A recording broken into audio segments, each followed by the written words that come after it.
안녕하세요. 저 주택금융공사 팀장 김석준입니다. 이렇게 만나뵙게 돼서 반갑고요. 오늘 여러분들한테 이제 드릴 말씀은 이제 주택금융의 이해에 대해서 MBS 쪽을 중심으로 해가지고 제가 말씀을 드리겠습니다. 오늘 이제 진행할 내용이요. 이렇게 네 파트로 나뉘어져 있는데요. 주택금융이란 게 어떤 건지 그냥 개요 알아보고요. 그리고 저희가 이제 오늘 주로 다뤄야 되는 MBS 발행구조 개요, 그리고 MBS의 현금 흐름 분석, 그리고 MBS 구조를 만든다고 그러거든요. 스트럭처링 프로세스까지 할 건데, 오늘 할 부분은 1, 2번 쪽이 주로 많을 거고요. 3, 4번은 제가 시간이 허용하는 범위에서 최대한 여러분들한테 설명해 드릴 수 있도록 하겠습니다. 원래 한 3시간 반 이상 진행되는 강의인데, 최대한 여러분한테 많이 보여드리다 보니까 조금은 좀 빨리 진행하겠습니다, 제가. 먼저 이제 주택금융이라는 거에 대해서 말씀을 드리면요. 현재 우리나라 이게 요새 뭐 신문기사에서 많이 보셨죠. 주택담보대출이 몇 조 넘었고, 이렇게 되면 위험할 수도 있다. 이런 류의 기사들이 나올 텐데요. 지금 현재 보면은 한 440조 정도 돼요. 은행권 주택담보대출은요. 은행권 주택담보대출이 한 440조 원 정도고, 제1금융권 거를 합치면은 600조 원 조금 넘는 시장으로 지금 성장을 해 있습니다. 그러면은 이 주택금융 시장이라는 게 언제부터 저희가 이게 형성이 됐냐? 아주 이른 시장부터 한국에서도 형성은 됐겠죠. 근데 대략적으로 제가 말씀을 드리면은 1997년도 IMF 직전이죠. IMF 구제금융 신청하기 직전에 10월 달에 대략적인 잔액이 어느 정도였을 것 같으세요? 혹시? 아무 금액이나 이럴 땐 찍어도 상관없죠. 제가 말씀드릴게요. 40조 원이었어요, 딱. 지금 440조 원이라고 그랬죠, 은행권 주택담보대출이. 40조 원이었다는 의미 자체가 그 40조 원도 사실은 90년대 들어와가지고서 지금 커진 금액이 40조 원이었어요. 사실상 우리나라의 은행 시스템이라는 게 국민들의 저축률을 올려가지고 그 저축된 돈으로 기업들한테 대출을 해줘가지고 기업들이 계속 성장할 수 있는 기회를 삼는 어떤 개발금융 틀에서 IMF 전까지는 운영되어 왔었고요. 개인들 자체가 이런 대출이라는 거에 접할 수 있는 기회가 굉장히 적었어요. 그러니까 사실상 주택금융이 주택금융 시장은 은행들이 이제 주로 다루지 않는 시장이었거든요. 근데 IMF 계기로 이제 기업들이 많이 망하고, 그리고 기업들 같은 간의 어떤 신용평가에 따라 가지고 엄격하게 은행들도 이제 우량기업에만 대출을 하다 보니까 하나의 수익 창출원이 더 필요하게 됐던 거고, 그래서 개인금융처럼 외국 회사들도 마찬가지죠. 외국 금융회사들도 손을 댈 수밖에 없었고, 사실 IMF 이후에 누적으로 해서 GDP 저희 성장률을 해도 복리 개념까지 감안한다고 해도 2배가 조금 넘게 되거나 안 되거나 그럴 정도거든요. 그 동안에 10배가 넘는 동안 성장해온 게 저희 주택금융 시장이다. 이렇게 이해하시면 될 것 같습니다. 이 부분은 보시면 알겠지만 저희가 대출 금액 대비 집값 비율인데요. 저희 같은 경우에 엄격하게 그래도 60% 이하의 과거에선 규제를 해왔고 70% 이하에서 현재도 하고 있죠. 이런 부분이 있기 때문에 현재도 한국 같은 경우에는 이런 부분에서는 아직까지 안정성은 유지하고 있습니다. 주택금융 시장에. 그러면 저희 공사가 주택금융공사가 설립된 이래에 저희가 이제 어떤 시장에 기여를 했는가 그냥 간략하게 말씀을 드리면요. 저희 2004년에 설립했는데 그 당시에 고정금리 주택담보대출의 비중이라는 게 3% 이하였어요. 대부분 또 그러니까 이자만 내다가 만기에 한꺼번에 갚는 대출을, 그런 형태의 대출로 이루어진 시장이었거든요. 그런 시장을 아무래도 고정금리 대출이 안정적이겠죠. 국가 경제라든가 이런 측면에서 넓게 봤을 때는. 왜냐하면 변동금리 대출을 내가 개인들이 많이 쓰고 있다면은 IMF라든가 금융위라든가 금융위기가 시역이 왔을 때 금리가 오를 때 개인들이 디폴트 나는 확률이 굉장히 많아지겠죠. 그러니까 고정금리 대출로 이렇게 안정적으로 가져가는 게 어떻게 보면은 사회적 이익을 위해서는 상당히 중요한 목표가 될 수는 있거든요. 다행히 이제 그 금리 여건이라든가 이런 게 굉장히 그 저희 공사 설립하고 난 다음에 잘 맞아 들어간 부분도 있고 정부 정책 의지가 반영된 부분도 있고 해가지고 현재 이제 그 분할 상환 대출도 그렇고 고정금리 대출도 그렇고 한 35% 이상 선에서 이게 실제 실적치거든요. 유지를 하고 있습니다. 이 부분이 어떤 의미가 있는가는 이제 강의 중간에 차차 말씀드릴 거고요. 그러면은 저희 이제 공사가 주로 하는 게 이제 MBS 발행이죠. MBS 발행인데 MBS 발행이 결국에는 그 기업의 재무제표상의 자산 부분이요. 자산 부분을 갖다가 이제 돈을 쓸 수 있게 만드는 그런 과정이거든요. 근데 이게 왜 그러면 왜 자산 유동화를 하는가에 대한 근원적인 부분에 대해서 설명을 간단하게 드릴게요. 자산 유동화가 왜 이루어지는가? 최초에 한국 시장에서 자산 유동화가 도입되게 된 거는 당연히 또 IMF 때문이었어요. IMF 전까지 그러니까 그 재무제표상에서 그 은행 론이라든가 은행 대출이라든가 기업들 같은 경우에도 은행 대출이라든가 아니면 회사채를 발행했던 게 거의 영구하다는 개념 같은 거를 분명히 가지고 있었어요. IMF 이전에는. 내가 회사채를 한번 1,000억을 발행했으면 이거는 영구히 계속 청구하기 체환되면서 발행이 되는. 그러니까 만기가 끝날 때 또 내가 발행을 1,000억을 할 수 있고 이런 개념이었어요. 그게 정확하게 무너진 게 그 저희 나라 그 1997년 외환위기였거든요. 그러다 보니까 기업들 부채 비율이 국제적인 기준에 비했을 때 엄청나게 치솟아 있는 거예요. 그거를 결국에는 정상화시킬 수 있는 방법이 뭐 우리나라 뭐 알겠지만 자산 가격은 인플레이션율이 어마어마했기 때문에 IMF 전에 많이 올랐겠죠. 처음에 북밸류보다는 자산을 재평가시키고 그 다음에 그 재평가시킨 자산을 갖다가 유동화시켜요. 유동화시킨다는 게 어떤 의미냐면요. 기존에 그 예를 들어 내가 1,000억 원 대출이 있었어요. 이쪽 이게 그 라이어빌리티 쪽에 부채 쪽에 1,000억 원 대출이 있었는데 그거를 뭐 1,000억을 다시 회사채를 발행하거나 은행 론을 하면은 그냥 그대로 부채가 남아 있겠죠. 1,000억이. 근데 내가 이제 가지고 있는 자산이 부동산이든 어떤 그 비고정성 자산, 그러니까 고정성 자산, 그러니까 쉽게 돈으로 만들기 어려운 자산들 같은 경우에도 유동화를 해가지고 만약에 거기서 1,000억 원을 조달할 수 있다. 1,000억 원을 조달할 수 있다면 그거 가지고 기존 회사채는 갚되 내가 회사채 발행한 효과랑 동일한 효과가 나오겠죠. 사실상은. 그러니까 밸런스 시세에서는 오프가 되는 거예요. 떨어지는 거예요. 그렇게 되면 어떤 효과가 있겠어요? 정확하게 재무 비율 개선 효과가 있거든요. 왜냐하면 자본금은 그대로 있는 상태죠. 자산하고 부채만 줄어들었죠. 그렇게 되면은 그 대표적인 거 뭐 자본 효율성 관련 지표들 뭐 외국 같은 경우에도 이런 걸로 이제 CEO들이 평가를 받거나 하기 때문에 굉장히 중요한 지표들인데 이런 게 개선이 되고 부채가 감소되기 때문에 우리 그 망할 위험이죠. 재무적 위험성의 기업이 감소가 돼요. 이런 부분 때문에 처음에 자산 유동화가 많이 실행이 됐었어요. 사실은. 그런데 지금 이거는 이제 사라졌다고 보시면 돼요. 뭐 여러분 잘 아시겠지만 대한민국에서도 IFRS라고 국제 회계 기준을 도입을 했죠. 그리고 미국 같은 경우에도 금융위기가 나면서 그 자산을 떨어내고 그러니까 내 국에서 자산을 떨어내는 그 기준 자체가 굉장히 강화가 됐어요. IFRS 상에서 기존에 하던 유동화 방식대로 어떤 내 북에서 떨어진 그러니까 북오프라고 저희가 표현하거든요. 그거 인정받는 게 거의 그 기존의 유동화 방식으로는 거의 불가능해요. 그리고 미국 같은 경우에도 굉장히 그 부분이 강화가 됐기 때문에 어떤 이런 단순하게 비율 개선 목적의 유동화는 이제 더 이상 유효하지는 않은 상태예요. 뭐 이 부분에 대해서 말씀드리자면 요 강의 전부 다 해서까지 말씀을 드릴 수 있는데 오늘 목적이 그거는 아니니까요. 넘어가겠습니다. 이 부분은 본원적인 목적이에요. 자산 유동화의 유사 신용 창출 효과라고 제가 표현을 하는 건데요. 그 제1금융권하고 제2금융권하고 나누는 기준이 혹시 아시는 분 있나요? 1금융권하고 2금융권 나누는 기준이요. 이것도 제가 말씀드릴게요. 1금융권하고 2금융권 나누는 기준 자체가 그 신용 창출 능력이 있느냐 없느냐예요. 그러니까 본원통화 이제 한국은행에서 본원통화를 시중에 공급을 하죠. 은행을 통해서.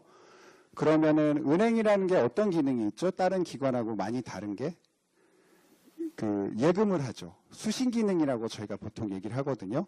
그런 본원 통화를 가지고 내가 이제 대출을 해줘요. 100을 내가 공급을 받았어요. 예를 들어 그냥 아주 가정을 단순화시키면 내가 A라는 은행이 시중은행인데 한국은행에서 본원 통화 100을 공급을 받고 그걸 가지고 대출을 해줬어요. 대출을 해주면은 그게 돌다가 저축률이 높거나 이제 과거 우리나라 모델 같은 경우에는 다 들어오겠죠. 진짜 다 들어온다 가정하면 100만큼 예금으로 잡히겠죠. 예금으로 잡힌 게 다시 대출 재원으로 쓰이겠죠. 은행 입장에서는 돈이 들어온 거니까. 그런데 이제 그 아무래도 뱅크런이라든가, 그러니까 손님들이 많이 돈을 찾을 때 못 줄 수 있는 위험에 대비하기 위해서 보통 지급준비율이라는 걸 은행들이 쓰죠. 규제를 받죠. 그게 15%라고 하면 85만큼은 돌겠죠. 다시 대출로 나가겠죠. 그 다음에 다시 그게 예금으로 돌아오고 한 64 정도 예를 들어서 다시 나갈 거고요. 15% 제한다면은. 그런 형태로 되면은 처음에 본원통화 공급했던 것보다 실제로는 이런 효과가 이렇게 시중의 경제 효과로 인해 가지고 기저 효과로 인해 가지고 몇 배씩의 어떤 신용이 창출될 수 있는 가능성이 있죠. 실제로 경기가 좋을 때는 이런 그 본원통화 공급된 것보다 어마어마하게 많은 돈이 회전이 되고 이런 신용 창출이 이루어져요. 그러니까 이제 경기 연착륙시키고 이러는 게 정부의 목표가 되고 그럴 수밖에 없는 게 그런 창출됐던 신용들이 한 번에 무너지면 어마어마한 부작용이 생기거든요. 그러니까 용수철처럼 이렇게 했다가 이걸 한 번에 땅 떼버리면은 뭐 사람 손 다치듯이 그런 효과가 나니까 사실상에 그런데 그러면 제2금융권에서는 뭐 대출을 어떻게 하겠어요? 은행은 그렇게 대출한다고 하면은 제2금융권은 어떻게 하겠어요? 캐피탈 회사라든가 카드 회사라든가 대표적인 게 그런 부분이 제2금융권이라고 할 수 있거든요. 대출은 하죠, 거기 분명히. 대출 자금 어떻게 만들겠어요? 돈 조달할 수 있는 방법 뭐 전형적인 거 두 가지 있죠. 주식하고 회사채. 둘 다 한계가 있죠. 근데 분명히 한계가 있어요. 뭐 여전사니까 여신전문회사니까 캐피탈 회사가 그 상법상 회사들처럼 부채 발행 한도라든가 이런 제한은 안 받긴 하는데요. 그래도 명확하게 그 말하면은 부도 위험이라는 게 회사채가 발행이 많이 되면 올라가기 때문에 회사채 발행이라는 거 제한이 있고 자본금 조달이라는 것도 분명히 제한이 있어요. 그런데 캐피탈 회사들이 어떻게 돈을 조달하겠어요? 아까 말씀드린 대로 캐피탈 회사에서 대출 나간 거, 캐피탈 회사가 내가 대출해 준 거는 그 캐피탈 회사의 재무제표의 부채를 밸런스 시트에 그러니까 자산으로 잡히죠. 그럼 그 내가 돈을 빌려오는 거는 부채로 잡히죠. 그러면 처음에 돈을 빌려줬으면 이제 그 대출을 해줬으니까 자산 쪽에 이제 쌓이겠죠. 이 부분을 갖다가 자산 유동화를 해요. 예를 들어 떼내가지고 자산 유동화를 한다고 그러면 100을 떼냈어요. 그러면 사실은 아까 지급준비금이라는 거 말씀드렸는데 그 선후순위 구조라고 해가지고 ABS에서는 보통은 MBS에서는 자산유동화증권에서는 부도가 났을 때 먼저 그걸 받아줄 부분이 필요해요. 그걸 저희가 이제 후순위 증권이라고 말하거든요. 후순위 증권 예를 들어 15% 쌓고 선순위 증권 안전한 건 85% 발행을 했다. 아까랑 비슷한 효과죠. 그렇게 하고 나서 그 돈을 또 조달을 했으니까 85 정도 다시 대출해요. 그리고 그걸 다시 자산 유동화를 해요. 그럼 아까랑 비슷한 효과의 어떤 신용 창출 효과가 분명히 나오죠. 본원적인 목적이에요. 이거는 부수적인 목적이었고요. 그러니까 자산유동, 에셋백트 시큐리티나 이런 자산유동화가 등장하게 된 본원적인 목적은 이거예요. 제2금융권의 유사신용 창출 효과예요. 이 부분 때문에 자산유동화가 등장하게 됐고요. 이 부분은 왜 설명을 드렸냐면 그 MBS를 통해서 주택금융을 한다면은 그 사실상 뭐 저희 주택금융공사하고 공기업이지만 재무제표는 캐피탈 회사랑 똑같아요. 뭐 자동차 할부해주는 회사라든가 이런 회사랑 재무제표의 구조라든가 뭐 짊어져야 되는 위험 이런 거는 똑같아집니다. 그렇기 때문에 설명드렸고요. 그러면 왜 MBS냐? 이 부분에 대해서 본원적인 문제를 말씀을 드릴게요. 주택담보대출이라는 게 처음에 돈을 빌려갔어요. 누가 집을 살라고. 근데 뭐 처음에 10년이든 15년이든 이렇게 빌려갔겠죠. 내가 금융기관 입장인데 그러면은 이 사람이 10년 만기에 딱 갚으면은 나도 그냥 10년짜리로 뭐 어떤 돈을 빌려가지고 뭐 10년짜리를 2%에 빌려가지고 이 사람한테 3%에 빌려줬으면 1%만큼은 난 계속 이익을 보겠죠. 그러니까 넷 인터레스트 마진이라고 그러죠, 보통. 그렇게 해가지고 그 마진으로 인해 가지고 이익을 그냥 계속 보겠죠. 그런데 주택담보대출을 먼저 갚는 게, 왜냐면 주택이 매매가 되고 내가 이거보다 더 싼 금리를 찾았어요. 그럴 경우에는 다 갈아타겠죠, 주택담보대출을. 아니면 아예 다 갚아버리거나 집을 팔거나 이렇게 되거나 할 경우에는. 그런 리스크가 있기 때문에 내 입장에서 그렇게 무작정 10년짜리로 조달을 할 수가 없죠. 그런 경우에는. 어떻게 미래 이자 상황이라는 게 어떻게 될지 모르고 미래 이자가 예를 들어서 내 의도대로 안 흐른다 하면은 당연히 내가 깨지는 거니까 내 입장에서 손해가 나는 거니까요. 그런 리스크를 그럼 어떻게 사실은 가장 효율적으로 할 수 있느냐? 그 MBS 그러니까 MBS를 발행을 하면은 그 뒤에 설명드리겠지만 그런 현금 흐름이 이렇게 짧아지고 길어지고 이런 리스크에서 좀 자유로워질 수가 있어요. 말씀드리는 게 고정금리일 때예요. 변동금리 같은 경우에는 주택금리라는 게 정말 간단해요. 은행들 같은 경우에 대출하는 거 생각해 보면 아시겠죠? 은행들 주로 자금을 조달하는 수단이 어떤 거겠어요? 예금이라고 아까 말씀드렸죠. 물론 은행채도 발행하고 여러 가지 수단이 부수적인 수단들이 있기는 있어요. 하지만 주는 예금이에요. 은행들 같은 경우에는. 그러니까 은행 같은 경우에 1년짜리 정기예금이죠. 아직까지도 시장에서 많이 하는 게 1년짜리 정기예금 가지고 했을 경우에 1년마다 금리가 변동하게 만들면은 어떻게 되겠어요? 1년마다 리셋이 되는 거니까 금리가 바뀌는 거니까 그게 해지가 되겠죠. 당연히 해지가 된다기보다는 그런 식으로 계속 대출 만기가 20년이든 30년이든 이 대출 해주고 1년마다 금리가 변동합니다. 가능하죠. 실질적으로 그런 경우에는 이게 유효 만기라는 게 1년밖에 안 되는 거거든요. 그렇죠. 1년마다 리셋이 되니까. 예, 이렇기 때문에 가능한데, 예를 들어 지금 상태에서 3%에 빌려줬다. 이런 경우에는 아까 제가 말씀드렸던 방식의 리스크가 생기겠죠. 빌려준 사람 입장에서. 그러니까 고정금리 대출을 은행에서는 은행의 재무주 구조 가지고는 하기가 어렵겠죠. 당연히. 왜냐하면 그쪽은 짧게 조달할 수밖에 없으니까. 근데 고정금리 대출을 하려면 굉장히 긴 기간의 조달이 필요해요. 결국에는. 장기로 내가 돈을 빌려올 수가 있어야 돼요. 그런 부분에 해결해주고 그리고 이제 아까 말씀드린 그런 위험, 먼저 갚는 위험도 해소를 할 수 있는 게 MBS입니다. 아까 말씀드린 대로 이 위험이라는 게 이제 뒤에 설명은 드리겠지만 한 명이 짊어질 수 있는 위험이 아니에요. 예를 들어 주택금융공사가 짊어질 수 있다. 한국은행이 짊어질 수 있다. 정부에서.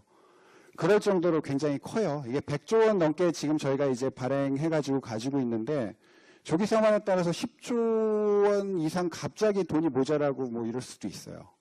그 돈을 갖다가 어떻게 할 길이 없거든요. 조달이라는 게 그렇게 한꺼번에 될 수 있는 성질의 것이 아니기 때문에 예, 이런 리스크가 있기 때문에 가장 좋은 방법은 MBS를 발행을 해가지고 시장에 있는 채권 투자자들이 그걸 조금씩 쪼개서 들고 있는 게 사회적으로도 가장 이제 효율적인 방법이에요. 그렇기 때문에 결국에는 이제 그 고정금리 대출 쪽을 MBS로 해결을 해왔고 미국 같은 시장에서도 예, 저희 같은 경우에도 도입을 해가지고 해결을 하고 있습니다. 자, MBS 이제 발행 구조 아주 개요적인 구체적인 부분에 대해서 말씀드릴게요. 여태까지 소설이었고요. 예. MBS를 어떤 거를 모아서 발행을 하냐 말씀을 드리면은 주택담보대출을 모아가지고 발행을 하는 거거든요. 그럼 주택담보대출의 현금 흐름을 알아야지 당연히 현금이 어떻게 이렇게 흘러가는지를 알아야지 MBS 발행을 할 수가 있겠죠. 주택담보대출의 대표적인 거 원리금 균등 분할 상환의 현금 흐름을 보면요. 이래요. 왜 원리금 균등 분할 상환이냐면 영어로 레벨 페이먼트라고 그러는 게 처음에 돈을 빌렸으면은 갚아야 되는 금액은 20년 내내 똑같아요. 자기가 만기 설정된 거 기간 동안에. 요거 같은 경우에 지금 대출 금액 1억 원 6.5%에 빌렸다. 내가 그러면은 74만 원 정도를 계속 내야 돼요. 20년 동안에. 그런데 여러분 보시면 알겠지만은 대출 이게 이 밑에 파란색 밑에 있는 게 이자 면적이고 까만색 밑에 있는 게 까만색에서 파란색까지가 원금이 차지하는 비중이에요. 처음에 74만 원 내가 갚았더라도 그중에 이자가 훨씬 더 많죠. 지금 보시면 알겠지만. 그리고 뭐 처음에 원금 비중이 굉장히 작고요. 요런 특성이 있어요. 일단 원리금 균등 분할 상환은. 여기 보신 대로 후기로 가면은 반대죠. 대출 말기로 보면은 원금이 더 많죠. 이쪽에서 압도적으로 더 많죠. 이자 내는 같은 74만 원을 낸다고 해도요. 대략적으로 이게 그 반 정도 지났을 때, 물론 금리대에 따라 차이는 있습니다. 근데 이제 뭐 요 정도 5% 선에서의 금리라고 하면은 반 정도, 예를 들어 이거 같은 게 240개월이니까 20년이니까 120개월 정도 지났을 때 내가 이제 그 돈을 갚으러 갔어요. 이렇게 원리금 균등 분할 상환을 하다가 대략 원금 어느 정도 갚아져 있을 것 같으세요? 대략 요 면적만큼 대강 하면은 이 뒤하고 뭐 대략 나오겠죠? 반이 갚아져 있는 게 아니라 그거보단 좀 더 돼요. 근데 3분의 1에 가까워요. 나중에 원금 갚아져 있는 거를 내가 보면은. 그러면은 뭐 1억 대출이었으면은 거의 6천만 원 이상을 그냥 갚아야겠죠. 나는 반 정도 갚았다고 생각을 했는데, 예. 이건 뭐 생활 상식인데, 보통 자동차 캐피탈 하거나 이럴 때도 처음에 뭐 몇 프로에 드립니다. 뭐 이렇게 굉장히 그 우호적인 금리를 제시하고 하는데, 막상 이제 유효이자를 따지고 이런 로직 가지고 있기 때문에 유효이자를 따지고 들어가거나 그러면은 엄청나게 금리를 받는 경우가 많아요. 우리가 생각하지 못했던 금리를 받는 경우가 상당히 많이 있습니다. 아깝게 레벨 페이먼트였다면은 요거가 원리금 균등이었고 요거 원금 균등이거든요. 요건 어떤 의미냐면 내가 대출 기간 내에 원금은 똑같이 갚는 거예요. 근데 대신에 이자 원금 당연히 1억이었는데 요만큼씩 갚아 나가니까 이자는 조금씩 이렇게 떨어지겠죠. 빨간색 밑에 면적은. 내가 이자율만큼 뭐 여기서 6.5%라고 나오는데 이자율만큼의 어떤 투자 기회를 얻거나 하지 못한 자신이 없다면은 사실은 이게 더 유리하겠죠. 왜냐하면은 대출 이자는 덜 내게 돼 있어요. 대출 이자 이 총액으로 따지면은 대출 기간에서 총 기간에서 차지하는데 뭐 제가 이제 외국계 변호사분하고 얘기를 해봐도 자기 학자금 대출할 때 학자금 대출 받은 거 가지고 상환을 다 했더니 원금보다 이자가 더 많더라. 결국에는 나중에 따져보니까 이런 말씀하시거든요. 맞죠. 앞에서 그렇게 원리금 균등 분할 상환으로 가면 10년 넘게 론을 유지하면요. 대출을 유지하면 당연히 이자가 더 많게 돼 있어요. 과거처럼 더군다나 금리가 5% 이상이던 시절에 하게 되면 당연히 그러게 돼 있어요. 그러면은 사실은 합리적이라면은 이 부분을 좀 많이 택해야 될 것 같은데 이 부분의 선택률이 높을까요? 안 높을까요? 저희 주택금융공사 같은 경우에도. 이 부분을 선택해야 될 것 같은데 그게 높진 않아요. 왜 그럴까요? 힌트를 드리질 않으니까 이거는 답하시기는 어려울 것 같아요. 왜 그러냐면요. 이자 처음에 대출을 나갈 때 아까 론투밸류라고 그랬죠. 그러니까 대출이 그 집값에서 차지하는 비중이 70% 이하여야 되는 것도 있는데 내가 매달마다 상환해야 되는 돈이 있잖아요. 그게 내 소득에서 차지하는 비중이 몇 %를 넘어가면 안 되는 것도 있어요. 그 데트 인컴이라고 그래가지고 DTI라고 하거든요. 처음에 단순 비교해 보셔도 74만 원 정도, 73만 뭐 요 정도예요. 100만 원에 가깝죠. 처음에 내야 되는 돈이. DTI 산정할 때는 이거 가지고 산정이 되게 돼 있어요. 그러면은 내가 대출을 받는 걸 충분히 못 받을 가능성이 존재를 하거든요. 그렇기 때문에 이 부분에 이게 선택률은 굉장히 낮아요. 현실적으로는.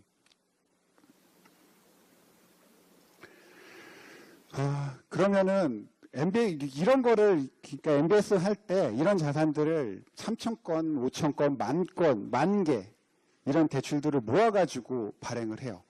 그거 모으면은 내 입장에서는 어떠겠어요? 그 사람들이 주는 중간에 이자가 들어오는 현금이 있을 거고 그 사람들이 원금 갚는 거 같이 나한테 들어오겠죠. 그 중간 현금이 있기 때문에 그걸로 MBS 채권을 발행해가지고 투자자들한테 이자하고 원금을 갚아 나가는 거예요. 그럼 아까처럼 이렇게 레벨이라든가 이렇게 단순하게 쭉 디클라인 되는 떨어지는 그런 채권만 3,000개, 4,000개 모아있고 그게 똑같다. 그럼 MBS 발행하는데 아무 문제가 고달플 게 있겠어요? 없겠어요? 고생할 부분이? 없죠. 그럼 그랬다면 저 같은 사람이 있을 필요가 없죠. 존재할 이유가 없죠. 세상에. 아주 그냥 단순하게 그것만큼 맞춰가지고 그냥 발행하면 그만이잖아요. 근데 아까 말씀드린 대로 먼저 갚아요. 이거를. 먼저 갚을 수 있는 확률이 많은데, 조기 상환이라는 게 상당히 예측도 어렵고 그런 부분이 거시경제랑도 맞물려 있죠. 왜냐하면 금리 이자율이잖아요. 이자율이 높아지고 낮아지는 거니까 거시경제랑도 맞물려 있죠. 그리고 주택시장하고도 맞물려 있어요. 물론 주택시장 자체도 뭐 거시경제 영향을 받지만 매매가 빨리 될 때 있고 느리게 될 때 있고 집값이 오르거나 이럴 때는 굉장히 매매가 빨리 되겠죠. 그런 경우에는 조기 상환 굉장히 빨리 일어나요. 이거 약간의 미시적인 요인이죠. 좀 미시적인 요인이 섞여 있죠. 거시적인 변수랑 미시적인 변수가 같이 섞여 있기 때문에 사실상 예측이 불가능하기 한 변수예요. 그렇기 때문에 또 자금을 중간에서 매니지먼트 해야 되는 사람 입장에서는 굉장히 큰 리스크이기도 해요. 조기 상환이 증가할 경우에 제가 그냥 단순하게 발행하는 사람, 저희 공사 입장에서 말씀을 드릴게요. 예를 들어 처음에 내가 이렇게 조달을 해놨어요. MBS를 발행을 했어요. 1년짜리, 2년짜리, 3년짜리를 1,000원씩 발행했어요. 대략 대출 현금을 제출해서 들어오는 돈을 맞춰가지고. 사람들이 갑자기 빨리 갚았어요. 1년짜리까지는 그냥 1년 때 상환했어요. 근데 2년짜리면은 2년 때 대략 한 100억, 2년이 차근차근 들어와야 되는데, 1년도 되기 전에 벌써 200억이 들어왔어요. 근데 주택금융공사 입장에서. 그럼 어떻게 되겠어요? 그 돈을 갖다가 MBS 이자는 계속 줘야 되죠. 2년까지. 그런데 원칙적으로는 저쪽에서 모기지 주택담보대출에서 나오는 이자를 받았을 텐데 나는 돈은 들어와 있어요. 돈은 들어와 있는데 원칙적으로 자산유동화를 할 때 들어온 돈에 대해서는 굉장히 안전자산으로 투자를 해야 돼요. 그 돈은 예를 들어 굉장히 MMD라든가 무위험자산에 가까운 자산들에 투자가 많이 이루어지거든요. 시용등급 높은 채권이라든가. 당연히 MBS 저쪽에서 주택담보대출에서 받던 이자율보다 낮아요. 그럼 내가 처음에 만들어놨던 예상이 깨져 있는 거죠. 재투자 위험이라고 하는 게 낮은 금리에 투자할 수밖에 없어요. 대부분의 경우가. 금리가 아주 급격하게 오르는 상황에서가 아니라면은. 그런 경우는 존재는 했었지만 별로 존재하지는 않습니다. 그리고 조기 상환율이 떨어졌어요. 2년까지 한 200억 들어올 거라고 생각했는데 150억밖에 안 들어오고 100억밖에 안 들어와 있어요. 어떻게 해요? 돈은 갚아야 되죠. MBS는. 투자자들한테 채권은 빌려와가지고 돈을 조달했으니까. 갚아야 되는데 없잖아요. 그럼 따로 내 입장에서 따로 조달을 해가지고 갚아야겠죠. 회사채를 찍든 아니 어디서 대출을 해오든. 원리금이 미상환될 위협인데 저희가 이제 나중에 보시면 알겠지만 지급보증을 하고 있기 때문에 저희가 먼저 돈을 내줘야 돼요. 어쨌든 그런 리스크가 존재를 하게 되거든요. 이게 이제 조기 상환으로 인한 현금 흐름이 바뀔 위협이고요. 신용 위협이라는 거는 간단하죠. 돈을 안 갚거나 늦게 갚거나 부도나 연체가 나가지고 개인이 그런 위험이에요. 이것들 어떻게 분석을 하냐면요. 저희가 분석할 때 전체를 묶어가지고 보는 게 아니라 론 단위에서 하나하나 다 데이터를 수집해가지고 그거를 합산을 해가지고 보는 그런 구조예요. 왜 그렇게 볼 수밖에 없죠? 왜냐하면 통계셋을 만들 때는 건건의 어떤 그런 게 필요해요. 데이터가. 통계에 대한 기초적인 마인드가 있으신 분은 알겠지만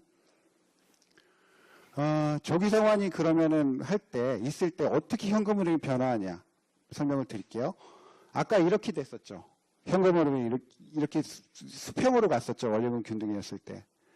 이 수평으로 가고, 이 실선 밑에 거든, 이 실선 밑에 게 현금 면적이 이제 녹색 실선 밑에 면적이 현금의 총량이에요. 아까는 레벨로 이렇게 쭉 나갔었으니까 이게 몇천 건 모였다면은 이렇게 됐을 텐데, 그 밑에가 됐을 텐데, 이렇게 앞쪽으로 쏠려 있어요. 그렇죠? 요 정도 이렇게 쭉 나갔을 텐데, 앞쪽으로 지금 돈이 쏠려 있죠. 먼저 갚았기 때문에 그렇죠. 먼저 갚았기 때문에 앞쪽으로 돈이 쏠리고 뒷부분은 들어올 원금도 없어질 뿐더러 이자도 같이 없어지기 때문에 이렇게 쭉 되겠죠. 한 배라고 표현한 거는 이게 이제 보통의 저희가 이제 표현할 때 그 통계치 아까 말씀드린 거 론 바이 론으로 분석했을 때 통계치 평균을 잡았을 때 그걸 적용했을 때 그 조기상환율을 적용했을 때 이렇게 앞으로 쏠리는 거 요걸 이제 그냥 보통 베이스 케이스라고 저희가 표현을 해요. 그러면 조금 더 이게 그 조기상환이 빨라진다. 어떻게 현금흐름이 바뀌겠어요? 그 일반 통계치의 2배로 빨라졌어요, 조기상환이. 좀 더 앞으로 쏠렸죠. 3배로 빨라졌어요. 더 앞으로 쏠렸죠. 이게 컨트랙션 리스크라고 표현해요, 영어에서는. 예. 왜냐하면 돈이 앞쪽으로 압축이 돼버리죠, 막. 반대로 생각했던 것보다, 처음에 생각했던 게 이거였는데, 이거보다 더 이렇게 느려지면 어떻게 되겠어요? 돈이 뒤쪽으로 밀리죠. 이게 익스텐션 리스크라고 표현을 해요. 그러니까 밀린다고 해가지고. MBS에서 대표적인 위험, 그리고 모기지, 주택담보대출에서 대표적인 위험을 말하라면 단연코 이거예요. 왜냐면은, 아까 말씀드렸지만, 론투밸류가, 그러니까 LTV나 이런 게 70% 이하에서 형성되거나 이럴 경우에는, 신용위험이라든가 이런 부분은 발행하는 사람 입장에서는 크지가 않아요. 왜냐하면 그만큼은 다 회수될 가능성이 굉장히 크기 때문에. 근데 이거는 통제가 안 되겠죠. 보셔도 알겠지만 이게 예를 들어 이게 조 단위가 10조라고 그러면 어떻게 돼요? 벌써 3배면은 거의 100조 가까운데 이건 60조 겨우 넘는 데서까지 이렇게 30조나 이렇게 왔다 갔다 하죠. 보시면 알겠지만 만약에 단위가 크다면은 이 정도로 이게 조금 굉장히 변동성이 큰 부분이다. 이렇게 이해하시면 될 것 같고요. 대손이나 연체는 간단하죠. 현금으로 어떻게 비트는지. 대손 나면 어떻게 됐어요? 물론 이제 극단적으로 표현하긴 했는데 당연히 들어올 돈이 덜 들어오겠죠. 이만큼씩 깎여가지고. 당연히 덜 들어오겠죠. 이만큼씩 깎여가지고 덜 들어오는 게 이제 대손이라는 변동이고요. 연체가 날 경우에 어떻게 되겠어요? 이렇게 좀 미뤄지겠죠. 들어올 돈이 나중에 들어오는 거니까. 근데 그림은 이렇게 해놨지만 이 효과는 이렇게 드라마틱하지는 않아요. 아까 조기상환율처럼. 그럼 간단하게 저희가 MBS 어떻게 발행하는지 그냥 보여드릴게요. 이 부분은. 당연히 이제 차입자가 모기지론, 주택담보대출을 받고 이제 금융기관에 대해서 은행이라고 하죠. 은행에 이제 원금하고 이자를 줘요. 그러면 이 은행에서는 사실 대출을 갖고 있는 거죠. 이 대출을 주택금융공사에 남기고 저희가 이제 예를 들어 대출이 100억 원이었다. 그럼 100억 원을 저희가 지급하면서 받아와요.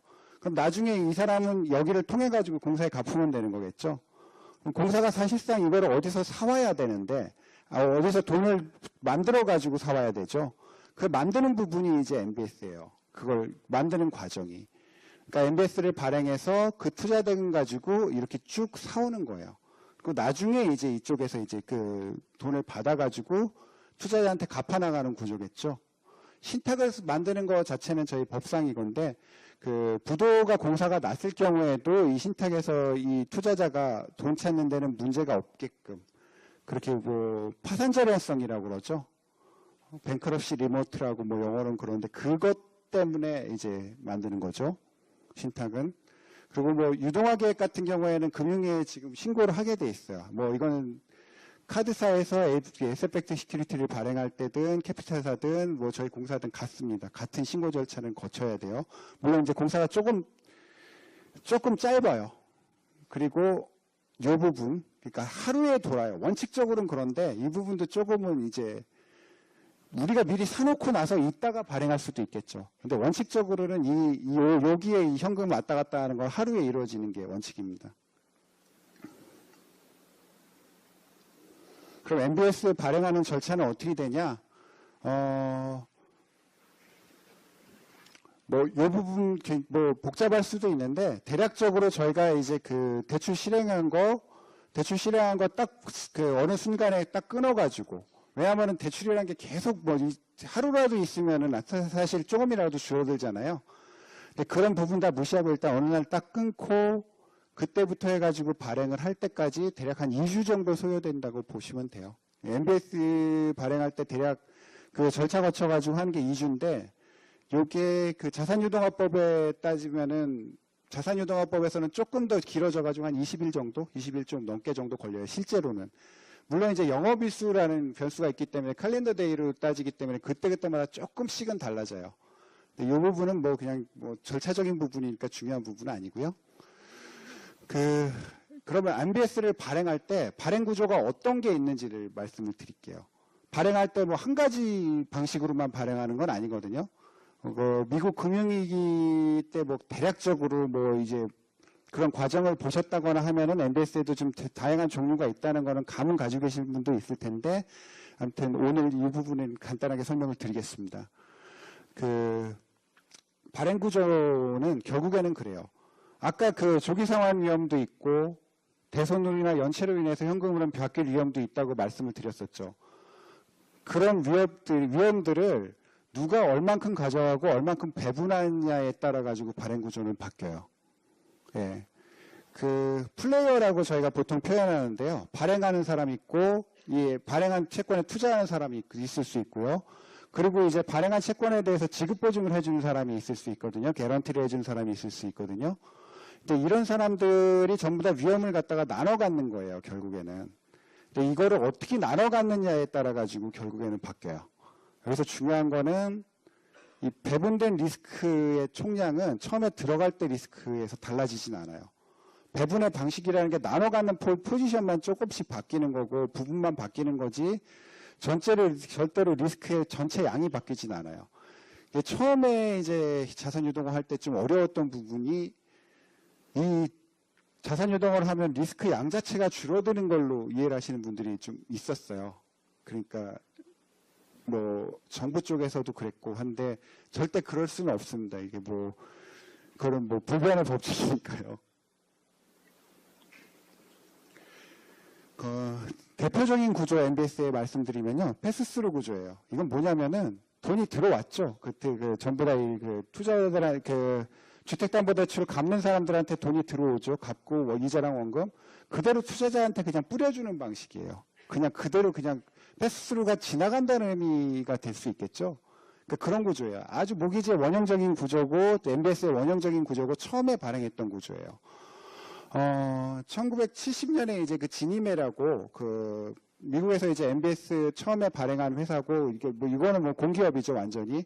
여기가 한 아주 기본적인 형태 MBS예요. 왜냐면은 왜 이걸 발행했겠어요?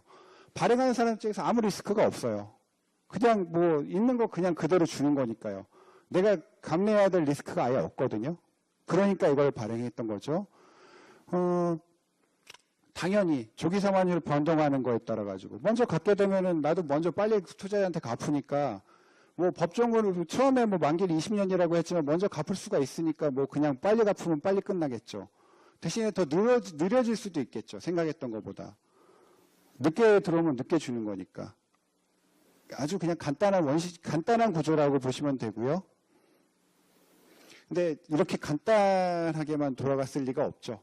왜냐하면은 이렇게 현금 흐름이란 거를 그렇게 변할 수 있는 거를 갖다가 사간다는 게 쉬운 건 아니잖아요.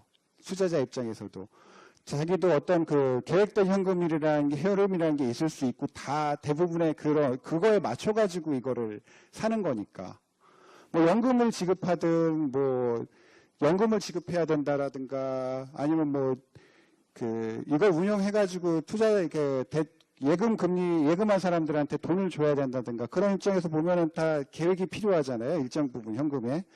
그렇기 때문에 이 나름대로 커져가는 이 MBS 시장에서도 결국에는 투자자들 요청으로 인해 가지고 어떤 계획된 현금 흐름에 의한 채권 MBS 발행을 하게 돼요. 83년에 이제 프레디 맥이라고 이것도 이제 미국의 정부에서 지원하는 어떤 유동화 회사거든요. 이 부분에서 최초로 발행됐고요. 이게 당연히 투자자들의 요구를 그냥 반영한 거예요. 만기도 좀 다양하게 해달라. 하나로만 하니까 하나로 하고 이거 만기가 언제 될지도 모르는 이런 거 말고 만기도 딱딱 단기만 단기, 중기만 중기, 장기만 장기 끊어주고 현금 흐름도 좀 분할해주고 뭐 예를 들어서 아까 거는 뭐 하면은 뭐 1,000억 사면은 그냥 이렇게 그냥 1,000억 그냥 그대로 가져가야 되잖아요. 근데 뭐 이렇게 100억 이거는 이거 하나 살 수 있고 내가 예를 들어 단기만 필요하고 장기만 필요하고 중간에 있는 현금은 필요 없다면 앞에 거 100억 뒤에 거 100억 이렇게 끊어서 살 수 있게 해달라. 이런 요구들을 하게 되니까 이게 발행이 됐고요. 가장 이 구조에서 보편적인 게 시퀀셜 페이 구조라는 게 돈 들어오는 대로 이것도 주는 거예요. 예를 들면 아까 같은 경우에는 뭐 이게 끝날 때까지 돈은 나한테 계속 들어와야 되겠죠. 내가 이 채권에 투자했었으면 얘가 다 갚을 때까지 어느 정도 다 들어와야 되는데 1년 동안 뭐 예를 들어 100억만큼 쌓아가지고 투자자한테 갚는다고 생각을 하고 나는 1년짜리에 투자했어요. 그럼 나는 투자하는 사람 입장에서 1년 뒤에 어쨌든 돈은 받을 수 있는 거죠. 예. 이게 이제 그냥 시퀀스 페이 구조고요. 팩이나 택 같은 것, 뭐 이런 건 그냥 크레딧 트렌치라고 그러는데 바로 뒤에서 설명드릴게요. 이거는 시퀀셜 페이 구조가 어떤 거냐면 아까 MBS 현금 흐름이 이렇게 주택담보대출 현금 흐름이 이렇게 바뀐다고 그랬죠. 조기 상환이 되면요. 먼저 갚는 사람들이 있으면은 말씀드린 대로 파란색 밑에 나오는 이 면적이 그 주택담보대출 내가 모아가지고 MBS 발행하려고 하는 주택담보대출이 나한테 이제 줄 수 있는 총량이에요. 기간에 따라서 줄 수 있는 금액의 총량이에요. 그럼 어떻게 아까 말씀드린 대로 3년까지 그냥 이렇게 여기 안 맞네요. 36개월이면 3년까지 이렇게 쭉 끊어가지고 맞추는 거예요. 그럼 잘라내는 거죠. 그냥 빵 자르듯이 자르면 되겠죠. 그냥 잘라가지고 여기만큼 쌓아가지고 그냥 여기다 갚고 그 다음에 요만큼에서 요만큼 들어오는 거 요 면적만큼 금액 맞춰가지고 그 다음 거 갚고. 근데 뭐 빵 자르는 것 같지는 않죠. 왜냐하면 여기 시간의 개념이 들어가 있죠. 시간의 개념이 들어가 있기 때문에 빵 써는 것 같은 그런 것까지는 아닌데 아무튼 딱 그냥 편하게 이건 이해가 가시죠.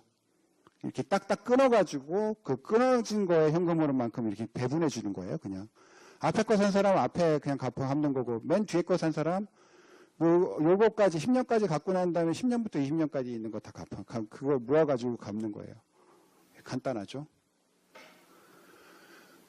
그럼 이번에 크레딧 트렌칭이 어떤 거냐 말씀을 드릴게요. 아까 말씀드렸었죠. 이게 녹색 선이 보통의 우리가 그 통계치를 적용했을 때의 조기 상환이에요. 조기 상환 적용된 현금 흐름이에요. 녹색 선 밑이. 파란 선 밑은 조기 상환을 2배로 올렸을 때예요. 빨간색 밑이 3배로 올렸을 때예요. 그럼 여기서 가장 안전하게 현금을 회수할 수 있는 현금 흐름은 어디일 것 같아요? 여기서 내가 가장 어느 순간에도 잘 안 깨진다. 이 부분 보이세요?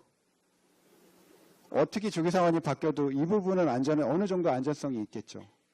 예를 들어 이 부분이라고 하면 어떻게 되겠어요? 여기 제가 이렇게 포인터로 나타내는 이 직각사각형 부분이 된다면 더 안전하겠죠. 그러면 여기 부분은 신용등급이 굉장히 그 트리플 A라든가 높게 되고요. 이쪽 요런 부분 더블 A 뭐 이렇게 발행한다면 이 부분 뭐 싱글 A 뭐 이쪽 트리플 B 뭐 더블 싱글 B 그러니까 크레딧 레이팅 지금 말씀드렸는데 신용등급이 바깥으로 갈수록 낮아지겠죠. 안에서. 그렇죠?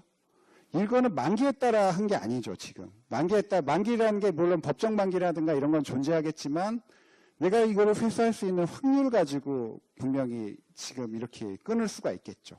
채권을. 여기부터 여기까지인데 요만큼 들어오는 건 요만큼은 분명히 들어오고 여기부터 여기 트렌치가 있다면 요만큼만 들어왔을 때는 이 사람한테 줄 게 없어져요. 그렇죠. 그래 신용도 따라 가지고 분명히 신용도 따른 어떤 그런 가능성에 따른 어떤 트렌칭이 가능해. 이게 트렌치라는 게 뭐냐면은 이 설명을 안 드렸네요.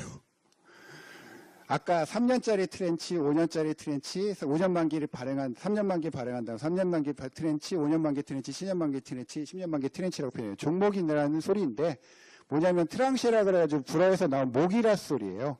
그럼 3년짜리 가져갔으면 트렌치라고 그러면 3년짜리 목을 내가 투자했다 뭐 이런 목인 그 자산유도가 증권 할 때 그냥 보통 이렇게 표현해요. 트렌치라고.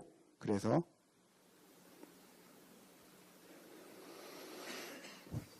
아까 말씀드린 대로 신용 크레딧 트렌칭을 하게 되면 좀 새롭게 되게 될 수가 있겠죠. 신용 등급별로 좀 새로운 거를 만들어낼 수가 있겠죠. 예, 이게 팩 구조예요. 대구조도 뭐 비슷해요. 이렇게 조기상환을 극단적으로 올리고 그러면서 나오는 것들의 어떤 현금 흐름을 거기서 가능성을 가지고 판단하는 거거든요, 결국에는. 그 다음에 또 하나 할 수 있는 게 원금하고 이자를 아예 쪼개버릴 수가 있어요. 한쪽은 원금에서 나오는 내가 MBS 투자자인데 한쪽은 이 사람들이 갚는 원금만 난 수취하겠다. 아니면 한쪽은 사람들이 갚는 이자만 난 수취하겠다. 이제 원금만 가져오겠다는 게 프린시팔 올리 클래스고요, 트렌치고요. 그 이자 쪽이 IO, 인터레스트 올리 트렌치예요. 이게 재밌는 거는 요거죠. 왜냐면은 그 이자율이 하락하는 경우, 일반적으로 이자율이 떨어지는 경우에 조기상환이 올라가겠어요, 떨어지겠어요? 아주 중요한 부분이지만 내가 5%에 빌렸어요. 근데 그 이자율이 뚝 떨어져가지고 지금 뭐 이자가 전체적으로 그 하락을 해가지고 지금 주택담보대출 3%예요. 어떻게 하겠어요? 갈아타겠죠. 갈아타겠죠. 조기상환은 어떻게 되겠어요? 올라가겠죠. 올라가죠.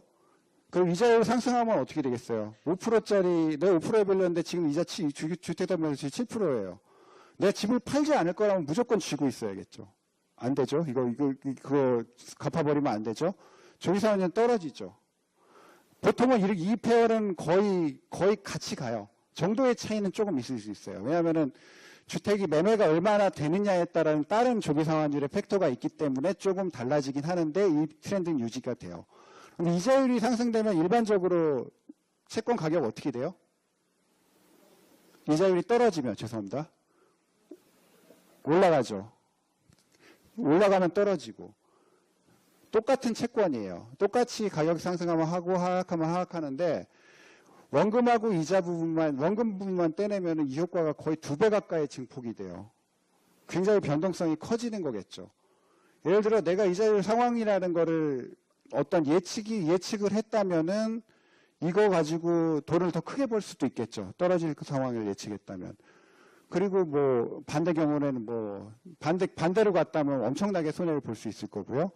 이거 같은 경우에 IO 같은 경우에는 그 정말 재밌죠. 이자율이 하락하면은 일반적으로 채권 가격 올라야 되잖아요.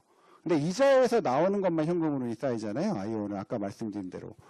조기상환 해가지고 먼저 갚아버리면 어떻게 되겠어요? 이자 들어올 게 없죠. 역설적이게도 채권인데도 불구하고 가격이 하락해요. 그리고 그 이자율이 상승해가지고 이자 내는 사람이 생각보다 많아졌어요. 이자에 들어오는 게. 그러면 이 가격이 올라버려요.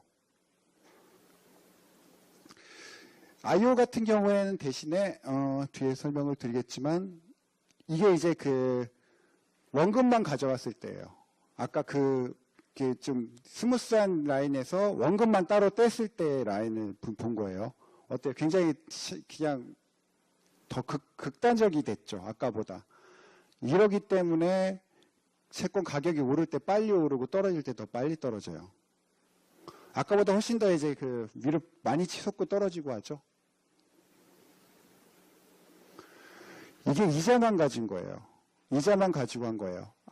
이게 보통 색깔이 이런데 통계치일 때 1배 대예요. 그리고 2배 대, 3배 대. 조기상환이 빨라지니까 이게 현금흐름이 줄어들죠.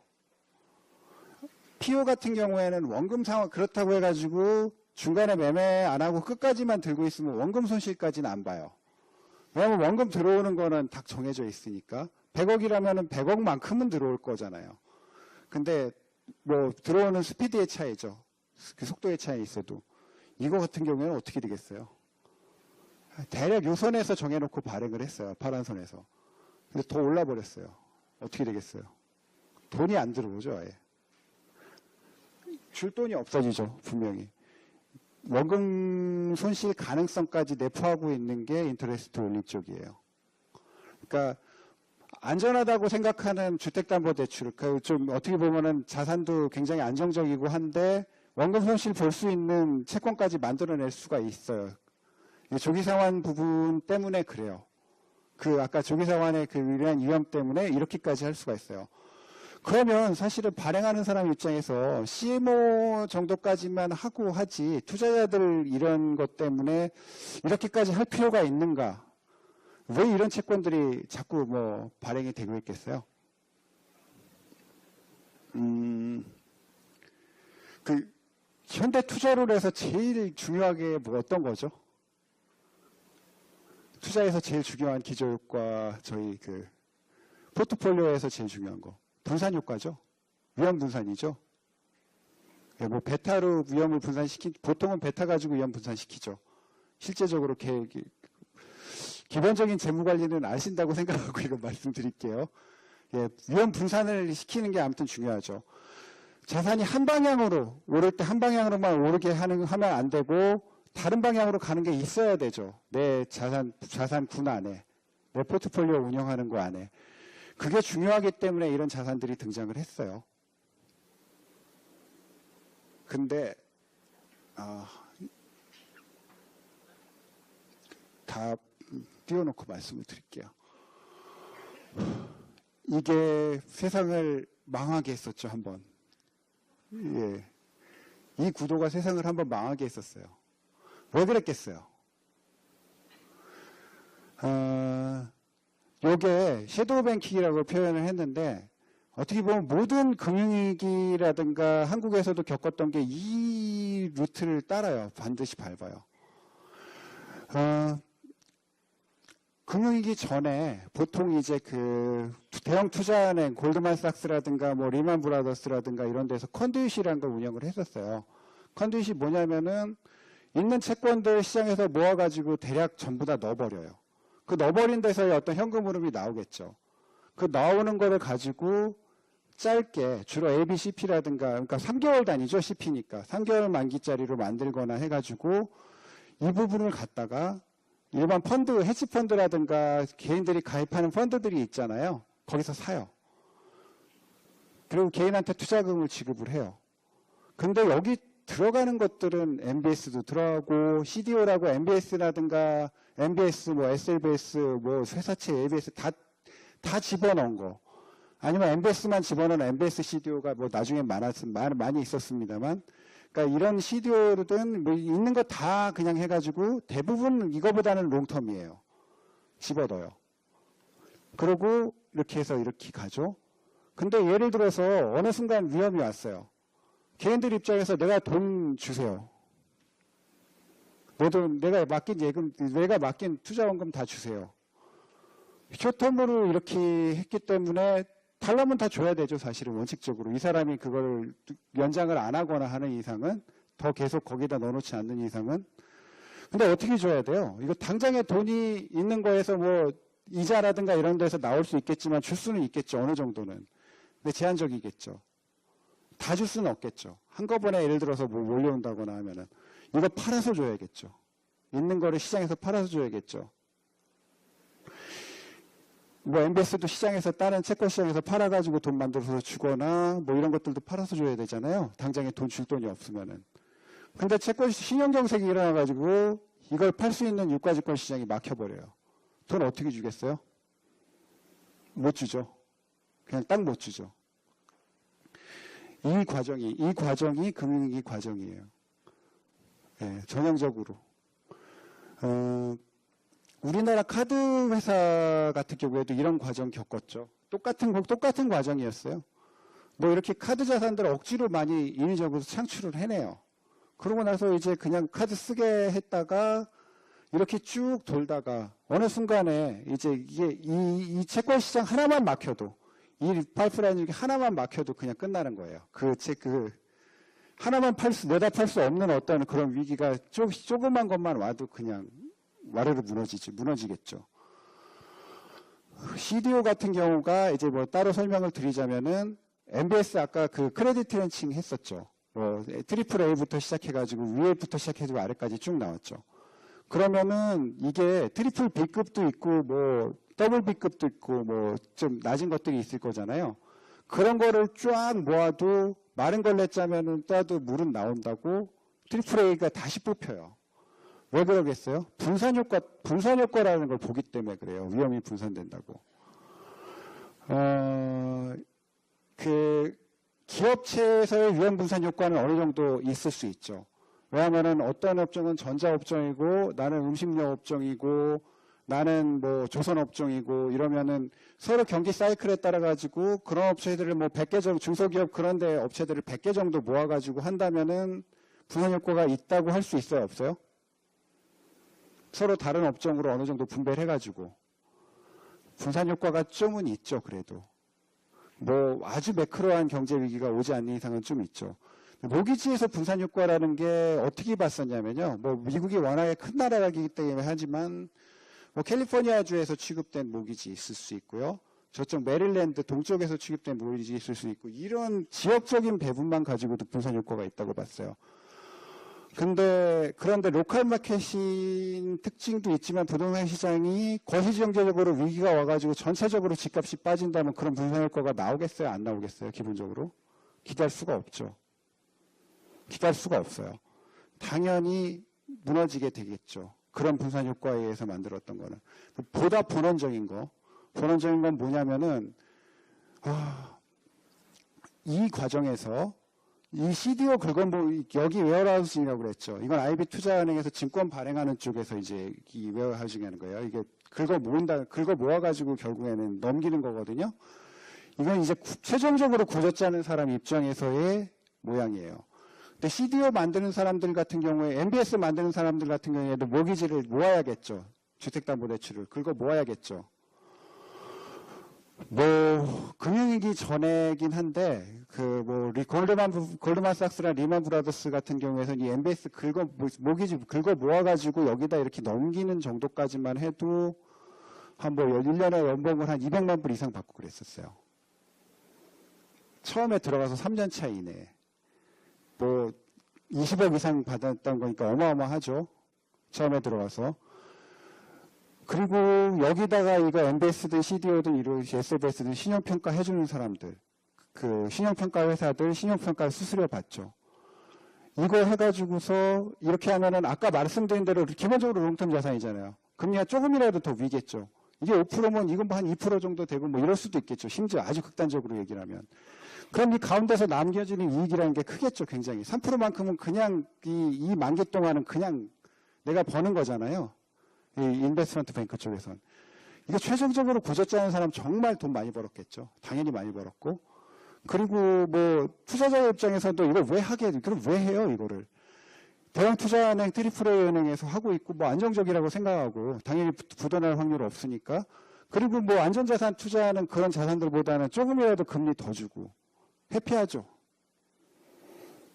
여기 시장 참가 그리고 이 위험이 커지잖아요. 이 위험이 굉장히 커지면은 보험회사랑 여기다 CDS라고 그래가지고 신용위험은 일정 부분 피를 주고 넘기고 그러면 여기는 또 밸런스 시트 깨끗해지는 거예요. 신용위험은. 그 위험은 보험사에서 가져간 거니까 AIG라든가 그런 데서. 그리고 또 이거 할 수 있는 거죠. 그러면은 그 보험사도 돈 받을 거 아니에요. 그 인슈어런스 피를. 모든 사람들은 돈으로 이게 돌아가는 동안은 해피해요. 그렇죠. 정말 에브리바디 해피죠. 그렇기 때문에 이게 어느 정도 지경까지 갔냐면요. 금융위기는 MBS 발행하고 뭐 CDO를 발행하고 하려면 이쪽이 주였으니까 발행하고 하려면 뭐가 필요해요? 주택담보대출 필요하죠. 근데 주택담보대출의 일반적으로 주택담보대출이 들어오는 속도라는 거를 그렇게 빨리 할 수가 있어요? 없어요? 없죠. 제일 큰 자산이고 그러다 보니까. 이거를 그냥 뭐 빨리 가져가는 거예요, 그냥. 왜냐하면은 그 신용도가 되든 안 되든 그냥 무조건 해준 거예요. 해주게끔 해서 이것만 발행해서 이거 이렇게 발행하고 이것도 발행하고 할 수 있으면은 정말 이게 참여하는 사람들은 전부 다 그냥 기분 좋잖아요. 그렇죠. 돈 많이 벌고. 그 상태가 지속되다가 난 게 금융위기라고 보시면 되고요. 대부분의 금융위기는 이 패턴으로 가요. 그러니까 롱텀, 숏, 장기로 조달해서 단기로 조달하고 단기로 이제 예금 상품 같은 거 만들고 그 형태로 가죠. 대부분은. 이 위험이 쌓이다가 견디지 못하면 터져요. 대부분. 그러니까 전형적인 은행 시스템이 아니죠. 뭐 예금하고 대출해주고 그만큼 대출해주고 이런 시스템이 아니죠. 이거에서 벗어났을 때 이제 섀도우 뱅킹이라고 저희 그 전형적인 금융 시스템에서 했을 때 섀도우 뱅킹이라고 하는데 세상을 아주 힘들게 했던 부분이죠. 이 부분이. 실질적으로 MBS 이 기초자산이라는 주택담보대출 모기지 쪽에서 글쎄요, 그 손실 난 거는 6천억에서 1조 달러 정도라고 하거든요. 이 6천억에서 1조 달러 정도면은 뭐 그렇게 큰 돈 아니에요. 큰 돈 아니에요. 근데 미국 입장에 미국 같이 발권력이 그렇게 강한 나라 입장에서 1조 달러라는 게 그렇게 큰 돈이 전혀 아니거든요. 근데 그거를 때문에 왜 그렇게 흔들렸겠어요? 아까 말씀드린 신용창출효과죠. 이거를 그냥 계속 쪼개가지고 이걸 하고 이걸 또 쪼개가지고 CDO를 만들고 이런 식으로 했으니까 신용창출이라는 게 어마어마하게 됐던 거예요. 뭐 미국에 있는 모기지가 저쪽 이렇게 기초자산을 해서 싱가포르에서 또 돌아다니고 싱가포르 거 다시 저쪽 유럽에서 사가지고 다시 이런 식으로 묶어가지고 발행하고 신용창출이 한 국가에 국한된 게 아니라 그냥 전 세계적으로 글로벌하게 돼버렸죠. 어마어마했던 거죠.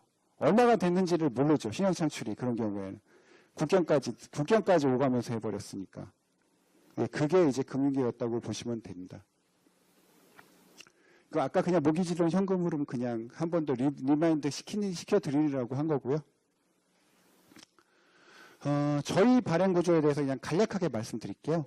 저희 발행 구조, 지금 국내 시장에서 발행하는 MBS 구조는 그 CMO 구조 아까 그 만기별로 끊었던 거 시퀀셜 베이 구조 있죠? 그거랑 같다고 보시면 돼요. 만기별로 끄는 거. 그런데 이제 콜옵션이라고 해가지고 돈이 예를 들어 많이 생각보다 빨리 갚았어요. 저쪽에서 주식자산보대출 쓰는 사람들이. 그러면 저희한테 돈이 많이 있겠죠. 많이 들어오겠죠. 대신에 우리가 이렇게 아까 끊어서 발행은 하는데 먼저 갚을 수 있는 저희가 그 옵션을 만들어 놓고 해요. 콜옵션을. 내가 좀 이 투자자가 한 것보다 예상 만기보다 좀 더 먼저 돈을 뿌려줄 수 있게 만들어요. 그럼 결국에는 유사 패스스루 구조고요. 예, 저희가 지금 이렇게 아까 말씀드린 대로 이렇게 끊어 나가고 있습니다. 보통 한 번 발행할 때마다 1조 원 내외 정도 발행하고 있고요. 국내 시장에서. 특이한 건 이제 MBS 전액에 대해서 지급 보증을 해요. 공사가.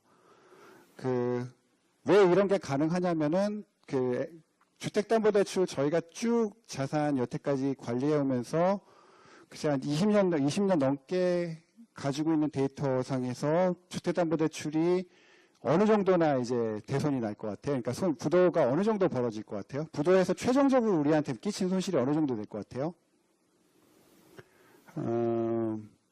대략적으로 0.1% 안쪽이에요.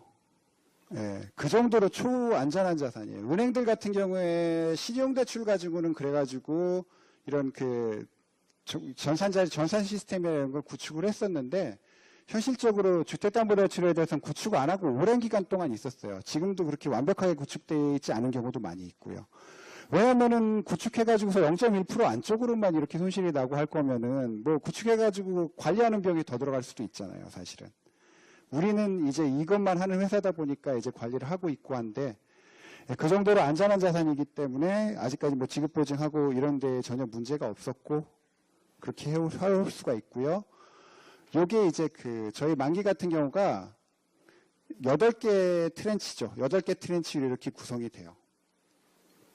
8개 트렌치로 구성이 되고 이게 기준금리라는 게 국고채 금리거든요. 국고채 금리에다가 우리가 이제 아무래도 국가 신용 등급은 국가보다는 조금 더 이제 위험성이 있다고 볼 수는 있죠. 국가에서 아무리 지급 보증을 하고, 국가에서 아무리 손실 보전을 하고 있다고 하더라도 타이밍이라든가 그런 게 있을 수 있잖아요. 손실 보전해주는. 그리고 채권 팔고 싶을 때 내가 마음대로 국고 채권만큼 팔 수 없는 부분도 있고, 유동성 부분도 있고 하니까 조금 스프레드가 붙어가지고, 이 금리에 발행을 하고 있고요. 아까 말씀드린 대로 1, 2, 3년짜리는 콜옵션이 없는데 5년짜리부터 콜옵션이 있어가지고 먼저 들어오는 돈에 대해서는 투자자한테 내줄 수 있게 그렇게 위험 관리를 하고 있습니다. 예, 현금 흐름 분석. 그럼 MBS 이 부분은 조금 간단하게 넘어가겠습니다. 조금 디테일한 부분이기도 하고요. 조기 상환 과정 중요성 당연하겠죠. 왜냐하면 아까 제일 큰 리스크라고 말씀드렸었으니까요. 조기 상환율 아까 너무 생각했던 것보다 조금 설정했어요. 내가 이거 처음에 할 때 조금 봤어요. 그런데 갑자기 돈이 많이 들어오겠죠. 그러면 재투자 위험 나겠죠. 조기 상환을 좀 덜 봤어요. 나는 좀 늦게 갚을 거라고 생각했어요. 사람들이. 근데 이게 빨리 갚을 거라고 생각했어요. 죄송합니다. 조기 상환을 좀 많이 갚을 거라고 생각했어요. 근데 안 갚아요. 그냥 쭉 늘어져요. 가지고 있어요. 그럼 어떻게 됐어요? 줄 돈이 없어지겠죠. 내가 아까 그런 식의 트렌칭을 했다면은, 만기 설정을 했다면은, 이거 우리 입장에서 대지급이 대지급 먼저 대신 갚아버릴 수밖에 없겠죠. 추정 방식 자체는, 추정 방식이 아니에요. 이건 그냥 통계적인 추세선을 갖다 이용한다고 보면 돼요. 통계적인 추세선이라는 게 PSA라고 미국 증권화폐 같은 데서 만든 게 있는데요. 처음에 아주 기초적인 모델, 첫 달에 0.6%부터 해가지고 30개월까지 0.6%씩 쭉 올라가서 6%에 수렴하는 모델이에요. 그 다음에 쭉 6%로 간다고 본. 이게 이제 처음에 했던 당시까지의 통계세의 어떤 추세선이라고 보면 돼요. 조기 상환에. CPR 같은 경우는 지금으로 우리나라 말로 하면은 연 조기 상환율이에요. SMM이 월조기 상환율이라고 보시면 돼요. 월조기 상환율이 먼저 갚은 금액 대비, 그러니까 원래 원리금 균등 분할 상환 아까 레벨 페이먼트 보시면 원래도 갚아야 될 포션이 있죠. 원금 중에서. 그거 플러스 더 들어온 거 대비 남아있는 잔액, 대출 잔액이 결국에는 매 월마다 산정한 게 이거거든요. SMA거든요. 월조기 상환율이거든요. 그 비율이 나오겠죠. 이거를 갖다가 이렇게 CPR이라는 걸 연율화 시켜준 거예요. 연율화 시켜준기 때문에 연조기 상환율이라고 보시면 돼요. 월마다 한 거, 아주 크게 이게 단위가 되지 않는 이상, 월마다 한 거 곱하기 12 한 거랑 얼마 차이 안 나요. 예. 이렇게 한다고 해서. 그러니까 연조기 상환율이라고 보시면 돼요. PSA랑 실제 KHFC 나오는 거 차이를 좀 볼게요. PSA 같은 경우에 미국에서 그때 70년대 처음에 발행할 때 당시의 추세선이 이거예요. 근데 실제로 지금 공사 나오고 있는 거는 최근에 이제 좀 금리가 살짝 오르려고 그러니까 조금 떨어지긴 했어요. 조기 상환율이. 그러긴 해도 3배 정도가 아니죠. 4-5배죠. 그러니까 왜 그러냐면은 한국 이것도 물론 그때 당시기 때문에 미국도 이 정도는 가겠죠. 15% 선에서는 움직여요. 미국 같은 경우에도. 그거보다도 실제보다도 한 2배, 지금 현재도 한 2배 정도는 더 높게 나오죠. 아무래도 이게 한국 시장이 자본 시장이 드라마틱하죠. 되게 이게 화끈하죠, 한마디로. 그런 주식도 그러고 왜 과거부터 좀 그런 면은 있잖아요.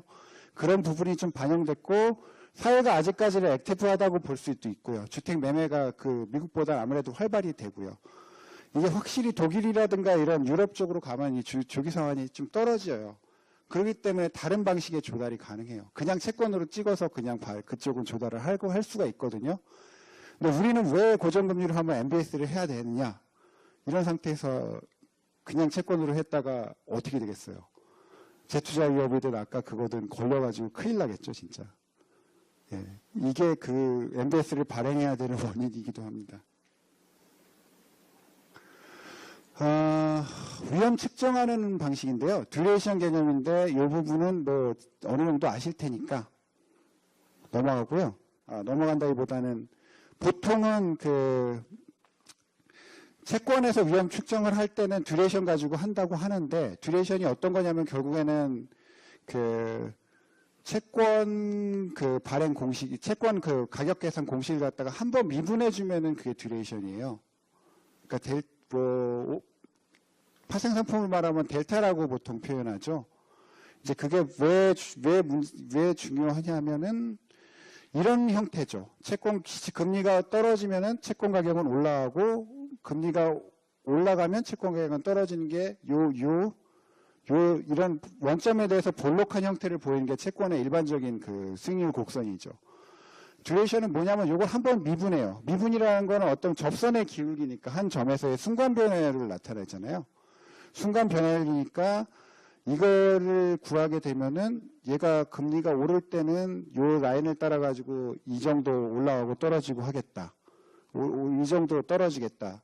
금리가 떨어질 때는 이 정도 오르겠다 하는 어떤 민감도 분석이 가능하거든요. 추정이 가능하거든요. 대략적인. 그렇기 때문에 이제 듀레이션을 활용을 하는데 MBS 같은 경우에는 아까 어떤 특성이 있다고 그랬어요? 대부분 콜옵션은 붙여요. 패스스루 같은 경우에는 아예 그냥 완전히 콜옵션의 하나의 조합으로 된 거죠. 먼저 갚을 수 있는 거. 들어오면은 내가 투자자한테 먼저 갚을 수 있어요. 만기 전에.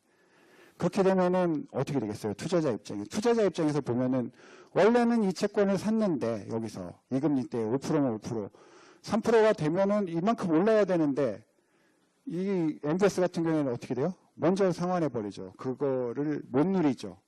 가격 상승하는 거를. 왜냐면은 그냥 내가 100에 샀으면은 100만큼만 줄 거 아니에요. 시장에서 가격은 100에 105 정도로까지 올랐는데 실제로 콜옵션 할 때 프라이스라는 거는 상가격이거든요. 파밸류라고 해가지고 그 가격이거든요. 액면 가격이거든요. 그럼 이만큼 손실이에요. 그러면 이게 여기서 수익률 곡선이 이렇게 꺾이겠죠. 가격 변화 곡선이 이자율이 떨어지면은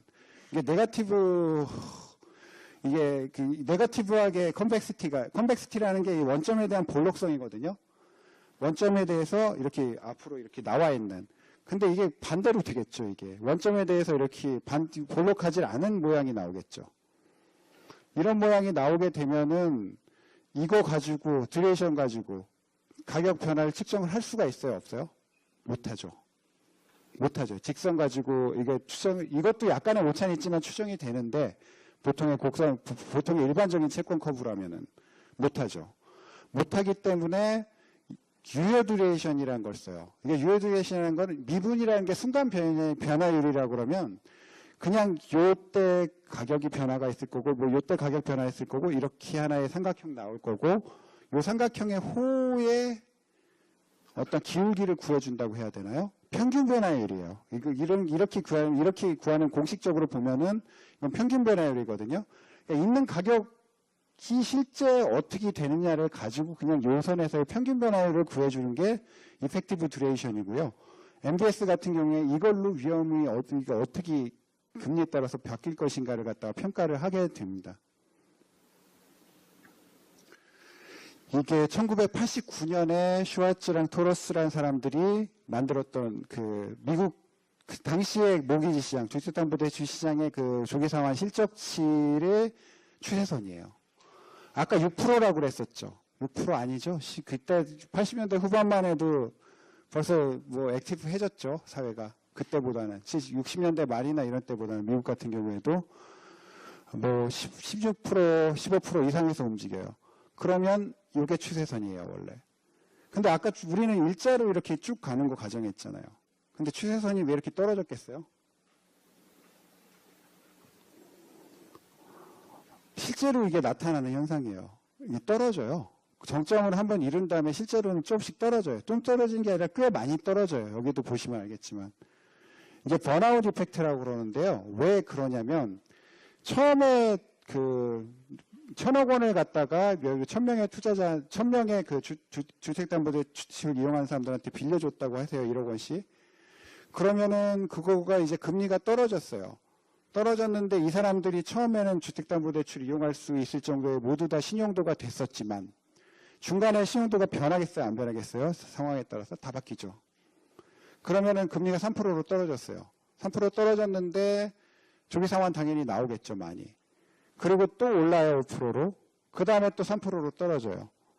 그러면은 그 조기상환이 원래는 5%에서 3%로 처음에 떨어졌던 것만큼 비율만큼은 나와야겠죠.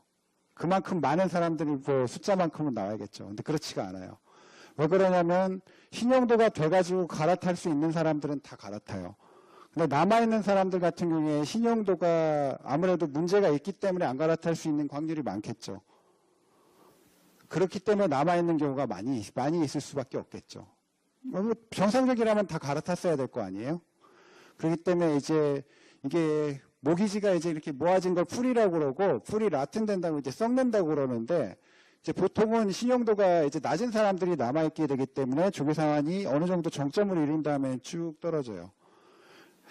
아주 디테일하게 설명을 드릴 수는 없는데 이 자리에서 요게 참 모기지, 그 MBS를 채권 가격 평가하거나 할 때 발목을 잡는 부분이에요. 이론적으로 완벽하게 할 수가 없어요. 요 부분 때문에. 예, 요 부분 때문에 상당히 좀 MBS가 어렵고 이론적으로 완벽하지 않은 채권이 될 수밖에 없는 부분이 나옵니다. 그러면 현재 우리가 이제 재투자 수익률 가정이라고 하는데, 저희 발행할 때 이제 보통 우리 재투자 수익률 가정을 당연히 하죠. 돈 들어오면 얼마에 이렇게 재투자한다. 아까 말한 대로 3개월마다 저희가 이자 지급하고 있어요. 그럼 돈이 들어왔다고 하더라도 저희가 아무리 그래도 3개월 동안은, 최대 3개월 동안은 돈을 가지고 있겠죠. 그동안 투자는 당연히 이런 M&A라든가 12개월 안쪽에 있는 자산들, 1년 안쪽에 있는 자산들 가지고 다 투자를 이루어져요. 요런 정도 실제로 운영되는데, 저희가 발행 구조하고 이제 MBS 발행할 때는 좀 더 보수적으로 발행 구조 설계한다고 그러는 게, 발행하려고 모든 가정치들을 한 다음에 저희가 발행을 하겠죠. 금액을 딱딱 쪼개가지고. 할 때는 좀 더 보수적으로 해요. 이게 이제 MBS가 신용등급이 높게 나오고 자산유동화증권이 신용등급이 높게 나올 수밖에 없는 거예요. 근데 이거는 공사가 보증을 하고 있기 때문에 이 정도 갭밖에 안 벌어지고요. 이거보다 더 가혹하게 실제로 보증이 없이 자산만 가지고 후순위 증권 쌓거나 선후순위 구조로 발행을 하거나 할 때는 이거보다 좀 더 가혹합니다. 이 조건은. 재투자 수익률은 모기지에서 조기상환율에 비하면 아무것도 아닌 거죠. 이거 정말로 중요하지 않은 부분이고요. 연체율 분석. 연체율 분석이랑 대손율 분석은 저희가 역사적 데이터를 이용해요. 결국에는 론 쓴 사람들의 처음에 썼을 때부터 갚아나가는 궤적을 따라가는 걸 분석을 하거든요. 방법이 두 가지가 있어요. 다이나믹 분석, 풀 분석은 전체로 아까 MBS 할 때 1000건이든 2000건이든 묶는다고 했죠. 주택담보대출을. 묶어놓는 거를 그 당시에, 예를 들어 이번 달에 여기서 내가 얼마가 나왔느냐. 전체 풀이 1000억이면은 1000억에서 연체된 금액이 얼마다. 그럼 간단하게 연체율 나오겠죠. 아주 직관적이고 좋아요. 자산 건전성 현재 금융기관에 이걸 보여주는데 유용하고, 당연히 금융감독 할 때도 이거를 기준으로 과거에 많이 했었어요. 사실상 이걸 기준으로 현재도 하고 있다고 보시면 돼요. 그 방법이 있고, 하나는 스태틱 분석이 뭐냐면은 이거는 채권을 쭉 그 사람이 분석한 사람 단위별로 따라가는 거예요. 실제로 통계적인 의미는 이쪽에 있거든요. 차이가 어떤 건지를 그냥 말씀을 드리면, 타이밍 인식이 아까 이대로예요. 요 시점에서 전체 자산이 얼마인데 30일 미만 연체된 거 얼마, 60일 미만 연체되는 거 얼마, 이렇게 쭉 나오는 거예요. 그런데 간편하게 보여줄 수 있는데 이런 상황이 됐다고 생각해 보세요. 원래 내가 카드 회사인데 100억을 한 달에 취급을 했었어요. 한 1년 동안 내내 쭉 2년 동안. 갑자기 한 달에 취급하는 경우가 2천억, 3천억, 4천억이 됐어요. 그러면은 2년 동안 한 달에 나가는 게 1년 동안 과거에 1, 2년 동안 취급했던 것보다 더 많아요. 이런 경우가 실제로 우리나라에 있었습니다. 90년대 후반에서 2000년대 초반에. 그런 경우에 연체가 되거나 이런 거는 대출 나간 지 오래된 자산들이, 오래된 게 연체가 더 많이 되겠어요? 나간 지 직접 바로 된 게 연체가 더 많이 되겠어요? 당연히 과거에 썼던 게 연체가 많이 되겠죠. 그렇죠. 당장에 들어온 것들은 깨끗하게 했죠. 그러면은 예를 들어 1000억이 있었는데 올해 한 6개월만 취급했더니 그게 1조, 2조다. 2000억 정도 있었는데 당연히 자산 상태는 깨끗해 보이겠죠. 올라가는 풀에서는, 그러니까 자산이 급격하게 늘어나는 풀에서는 보여줄 수가 없어요. 어느 정도 안정되어 있는 풀에서만 보여줄 수 있어요. 요거 가지고만 감독을 하게 되고 하다 보니까 벌어졌던 게 이제 카드 사태예요. 그러니까. 스태틱 양식은 어떤 거냐면, 99년 1월에 썼어요. 어떤 사람이. 1월에 발생한 게 있겠죠. 99년 1월에. 그럼 이 사람이 발행한 걸 뭐 이렇게 쭉 현재 시점까지 쭉 어떻게 했는지를 갖다가 보여주는 거예요. 이런 식으로 이게 옆으로 가로로 연결되어 있다고 보시면 돼요. 그 아까 거하고 쭉 나오겠죠. 그 다음 거 2월 거, 3월 거, 4월 거, 5월 거 쭉 나오겠죠. 그러고 난 다음에 맨 마지막에서 이 부분의 통계치를 평균적으로 내주는 거예요. 평균 내는 방법은 뭐 단순 평균도 있을 수 있고 여러 가중 평균도 있을 수 있고 한데 이 부분에서 내주는 거예요. 그럼 아까 예를 들어 뭐 금액으로 가중 평균 안 하고 단순 평균을 내주면은 아까처럼 늘어가는 거가 훨씬 더 늘어나는 풀에서는 훨씬 더 분석력이 있겠어요, 없겠어요? 당연히 있죠. 예. 그리고 통계적인 가치는 이쪽이 있겠어요, 앞에가 있겠어요. 실질적으로 분석할 때 ABS에서는 이거에 의해서 나온 데이터만 가지고 활용을 해요. 론 바이 론으로 따라가지고 했던 거예요. 실질적으로 이게 뭐 데이터셋이 보면은 간단해 보이는데 이거 만드는 게 쉬운 게 아니에요. 예. 왜냐하면 중간에 대출 조건이라는 게 변경이 되고 하잖아요. MBS 같은 경우에 뭐 주택담보대출 같은 경우에는 그나마 나아요. 왜냐하면 건수도 작고 상대적으로 금액이 크니까. 카드나 이런 것들 가지고 중간에 조건 변경하고 이거 따라갈 수 있겠어요? 솔직히? 못하죠. 솔직히 저 업계에 있을 때까지만 해도 이게 뭐 오래되긴 했는데 12년, 15년 전 정도, 15년 전 정도까지만 해도 이게 스태틱 자산들이 안 나왔었어요. 우리나라 여전사들이 전혀. 예.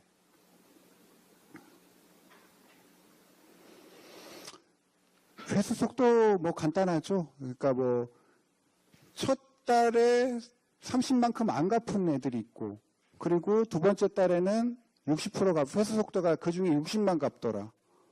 뭐 12만큼, 18만큼은 18만큼, 18만큼 회수됐겠죠. 그 다음에 50%, 6만큼 회수되고 이 스테로 쭉 가는 거예요. 아까 이게 뭐냐면은 스태틱 자료를 만들면 이거 자료 금방 나오겠죠. 뭐 어떻게 되는지 평균만 내주면 되는 거잖아요. 그 스태틱 자료에서 이거를 가지고 결국엔 활용을 하게 돼요. MBS 할 때.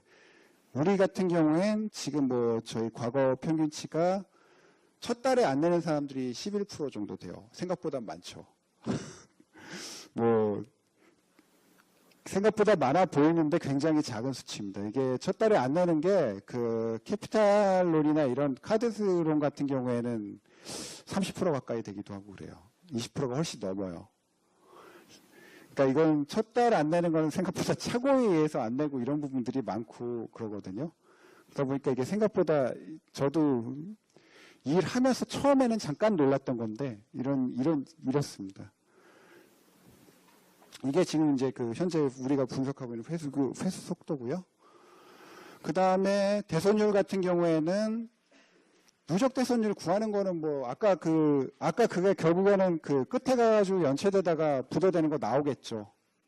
그거 평균 내주면 간단하기 때문에 사실은 누적되는 거는 뭐 대손 구하는 건 간단한데 두 가지 분석이 있어요. 그러니까 뭐냐면은 이번 달에 청구한 원금 대비 얼마가 디폴트가 났느냐. 이번 달에 100억 걷었어야 돼 원래 되는 건데 뭐 1억이 안 들어왔다. 그러면 1% 이렇겠죠. 대신에 전체적인 돈, 전체가 이제 1000억인데 1% 이번 달에 안 들어왔으면은 예를 들어 전체 그 연체가 전혀 없었다고 치면 0.1%잖아요. 그런 경우에는. 그렇죠? 그런데 이게 왜 리퀴데이션 레이쇼가 위에 거고 누적 원금 상환이라는 게 여태까지 갚은 거. 예를 들어 내가 1000억 중에 200억 회수됐는데 200억 중에 지금 얼마 안 들어와 있다. 아니면 이거 밑에 건 누적 손실은 1000억 가지고 분석하는 거거든요. 이게 왜 중요하냐면 이게 누적 대손율이에요. 이렇게 올라가겠죠. 당연히 스무스하게. 근데 이 부분은 리퀴데이션 레이쇼는 이렇게 조금 극적으로 올라가요. 근데 이게 처음에 이런 갭 차이라는 게 어느 정도 예측이 되죠. 내가 할 때. 근데 이게 하나의 중요한 워닝 사인이 될 수 있는 게 이 갭이 조금만 치솟아도 상당히 위험해요. 이 부분은. 왜냐하면 뭐 아까 그거 말씀드린 대로 여태까지 갚은 금액이잖아요. 갚은 금액에서 예상보다 조금 치솟아서 이 사이가 벌어졌다. 앞으로 어떻게 되겠어요? 더 망가질 확률이 굉장히 농후하죠. 굉장히 직관적인 부분인데 이거 그 풀의 향후 신용도를 볼 때 하나의 원익 사인처럼 하나 이 간격이 사용되는 거니까 그냥 참고하시면 될 것 같고요. 저희 이 부분까지만 할게요. 제가 저희 그 MBS 발행할 때 선순위 발행 금액 산정하는 원칙이 어떤 거냐? 그러면은 이 부분은 베이스 케이스에서의 리스크 파라미터, 아까 그 앞에 그 뭐 조계상환율이든 대선율이든 쭉 있죠. 연체율이든 이런 거 적용해가지고 공사 대지급이 발생하지 않도록 한다. 두 번째 스트레스 케이스에서 그 최종적으로 깨지지 않고 플러스가 나게 한다. 근데 말은 복잡하게 돼 있는데 이거는 대부분의 모든 ABS를 할 때 다 적용되는 룰이에요. 발행자 입장에서는.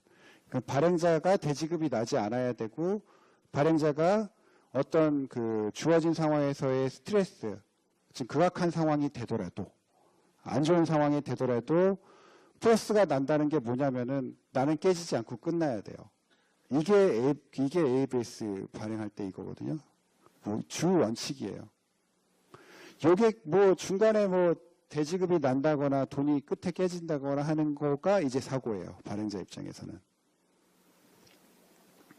이게 어떤 의미냐? 이렇게만 보시면은 정확하게 의미가 안 와닿을 수 있거든요. 안 좋은 상황 가정을 해요. 당연히 안 좋은 상황에서 깨지지 않아야 된다고 그랬죠. 끝판에. 그렇죠. 그럼 어떤 의미냐면 아까 이게 조기 상환율만 볼게요. 나머지까지 같이 더하면은 복잡해지니까 실제로는 뭐 대선율도 안 좋게 적용하고 연체율도 안 좋게 적용하고 회수율만 빼놓고는 그래요. 연체율도 안 좋게 적용하고 대선율도 안 좋게 적용하고 뭐 다 안 좋게 적용할 수 있겠죠. 그런데 조기상환율만 보고 하는 게 제일 편하겠죠. 아까 이렇게 말씀드렸죠. 그 통계치 따라가는 조기상환율 한 게 이게 베이스 케이스고 조금 빨라지는 스피드, 조기상환율이 이렇게 앞으로 쏠린다고 말씀드렸어요. 그러면 현금은 이 밑에 이 실선 밑에 나오는 면적 가지고 표현이 돼요. 면적 가지고 표현이 되면 실질적으로 면적이 제일 넓은 건 어떤 거겠어요?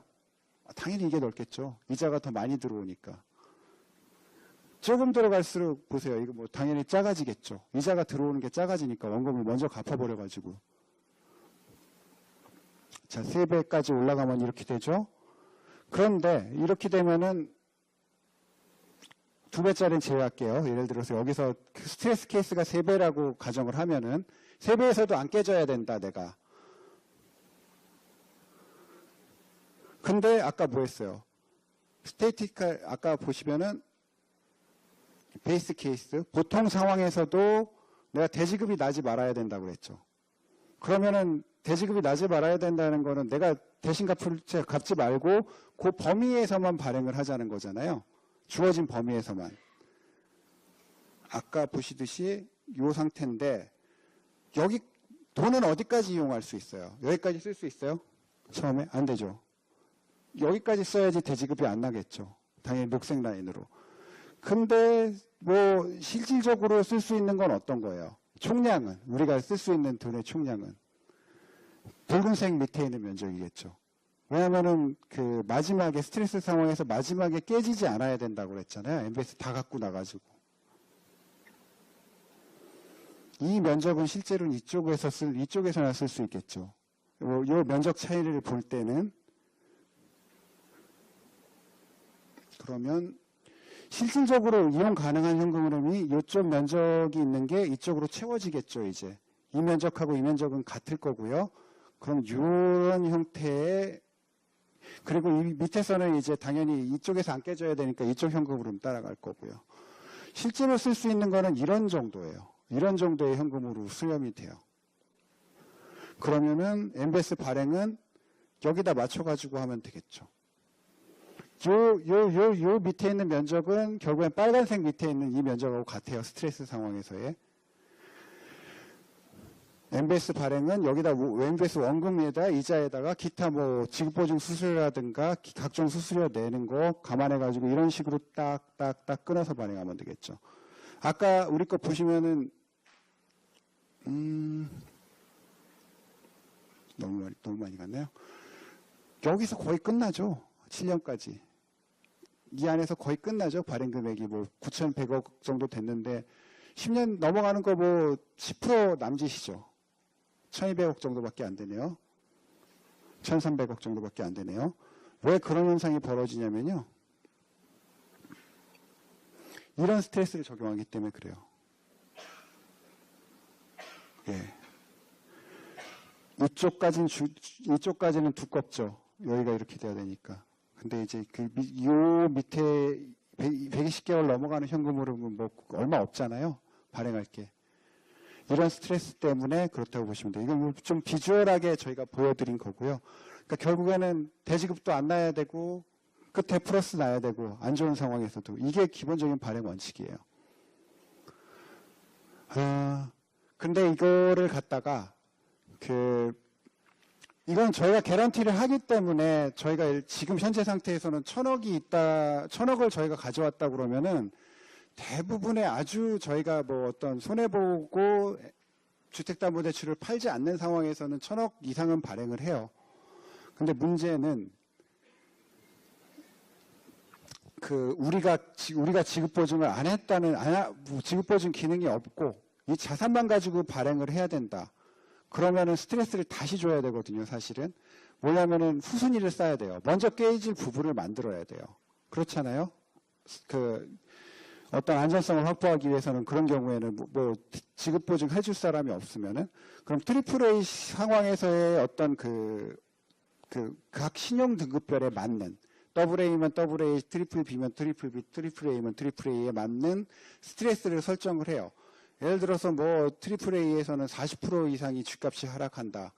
싱글 A 상황에서는 뭐 30% 하락한다. BBB 상황에서 20% 하락한다든가. 이런 상황에 어떤 시나리오를 주고 그런 상태에서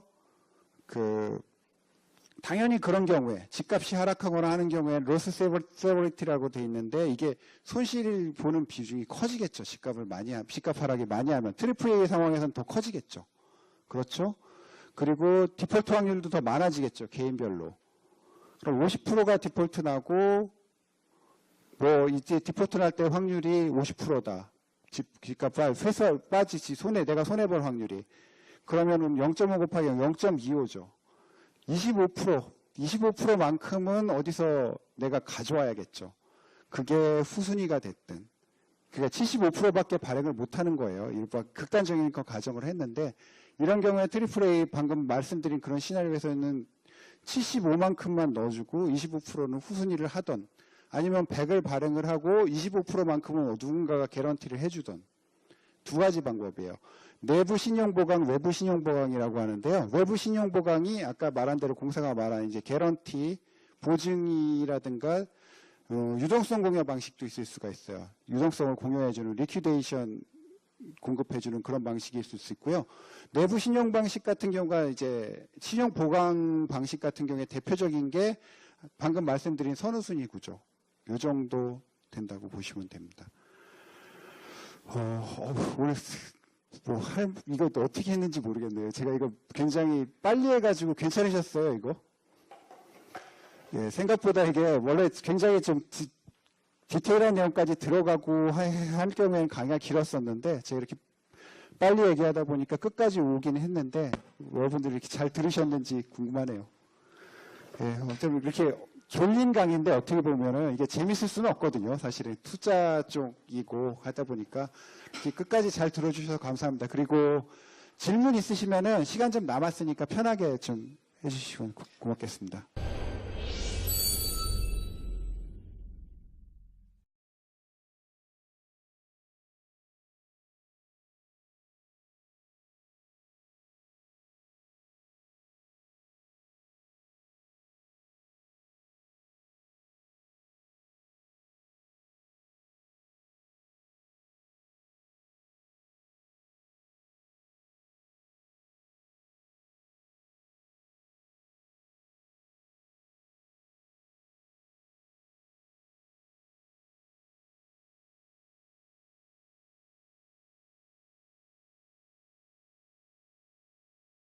자산유동화를 한다 그러면 100을 떼냈어요.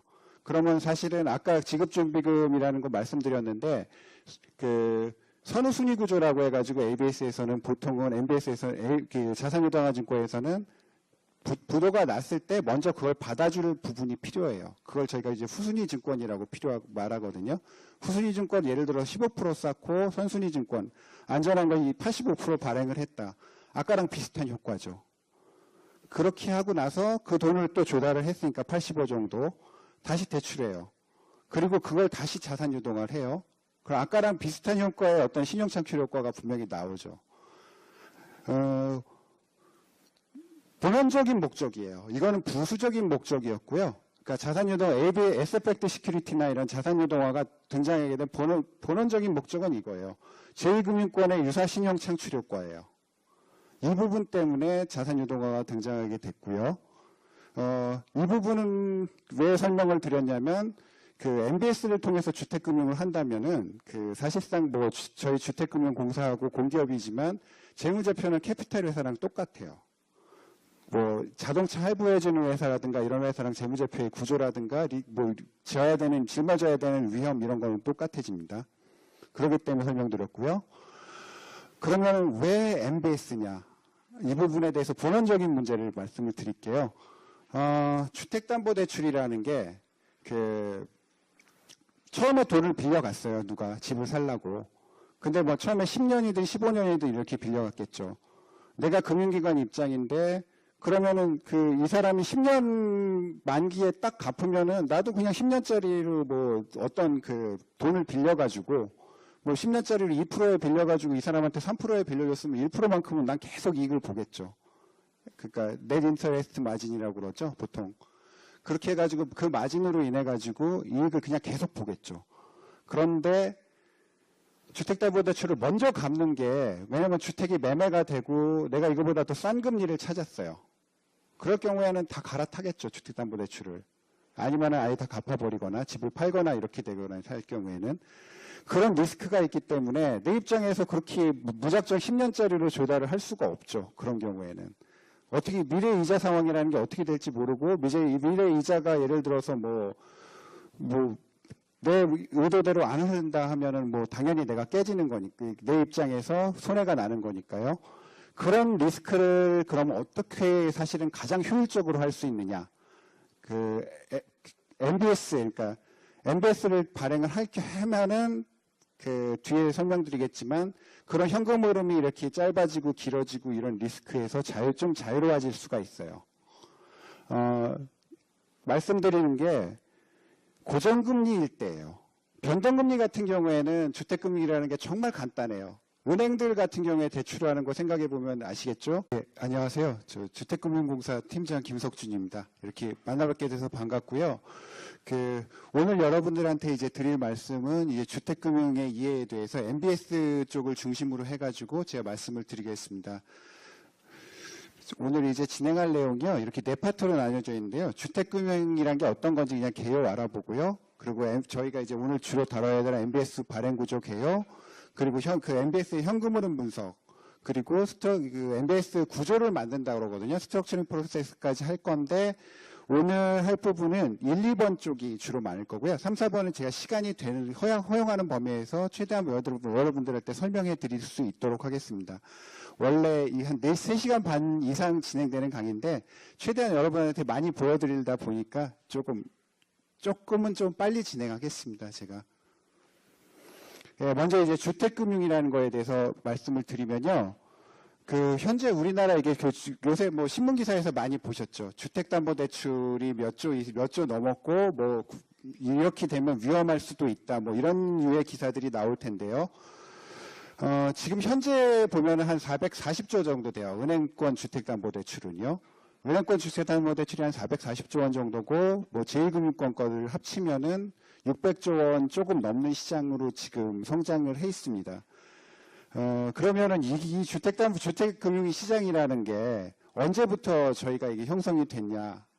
뭐 아주 이른 시장부터 한국에서도 형성은 됐겠죠. 근데 대략적으로 제가 말씀을 드리면은 1997년도 IMF 직전이죠. IMF 구제금융 신청하기 직전에 10월 달에 대략적인 잔액이 어느 정도였을 것 같으세요?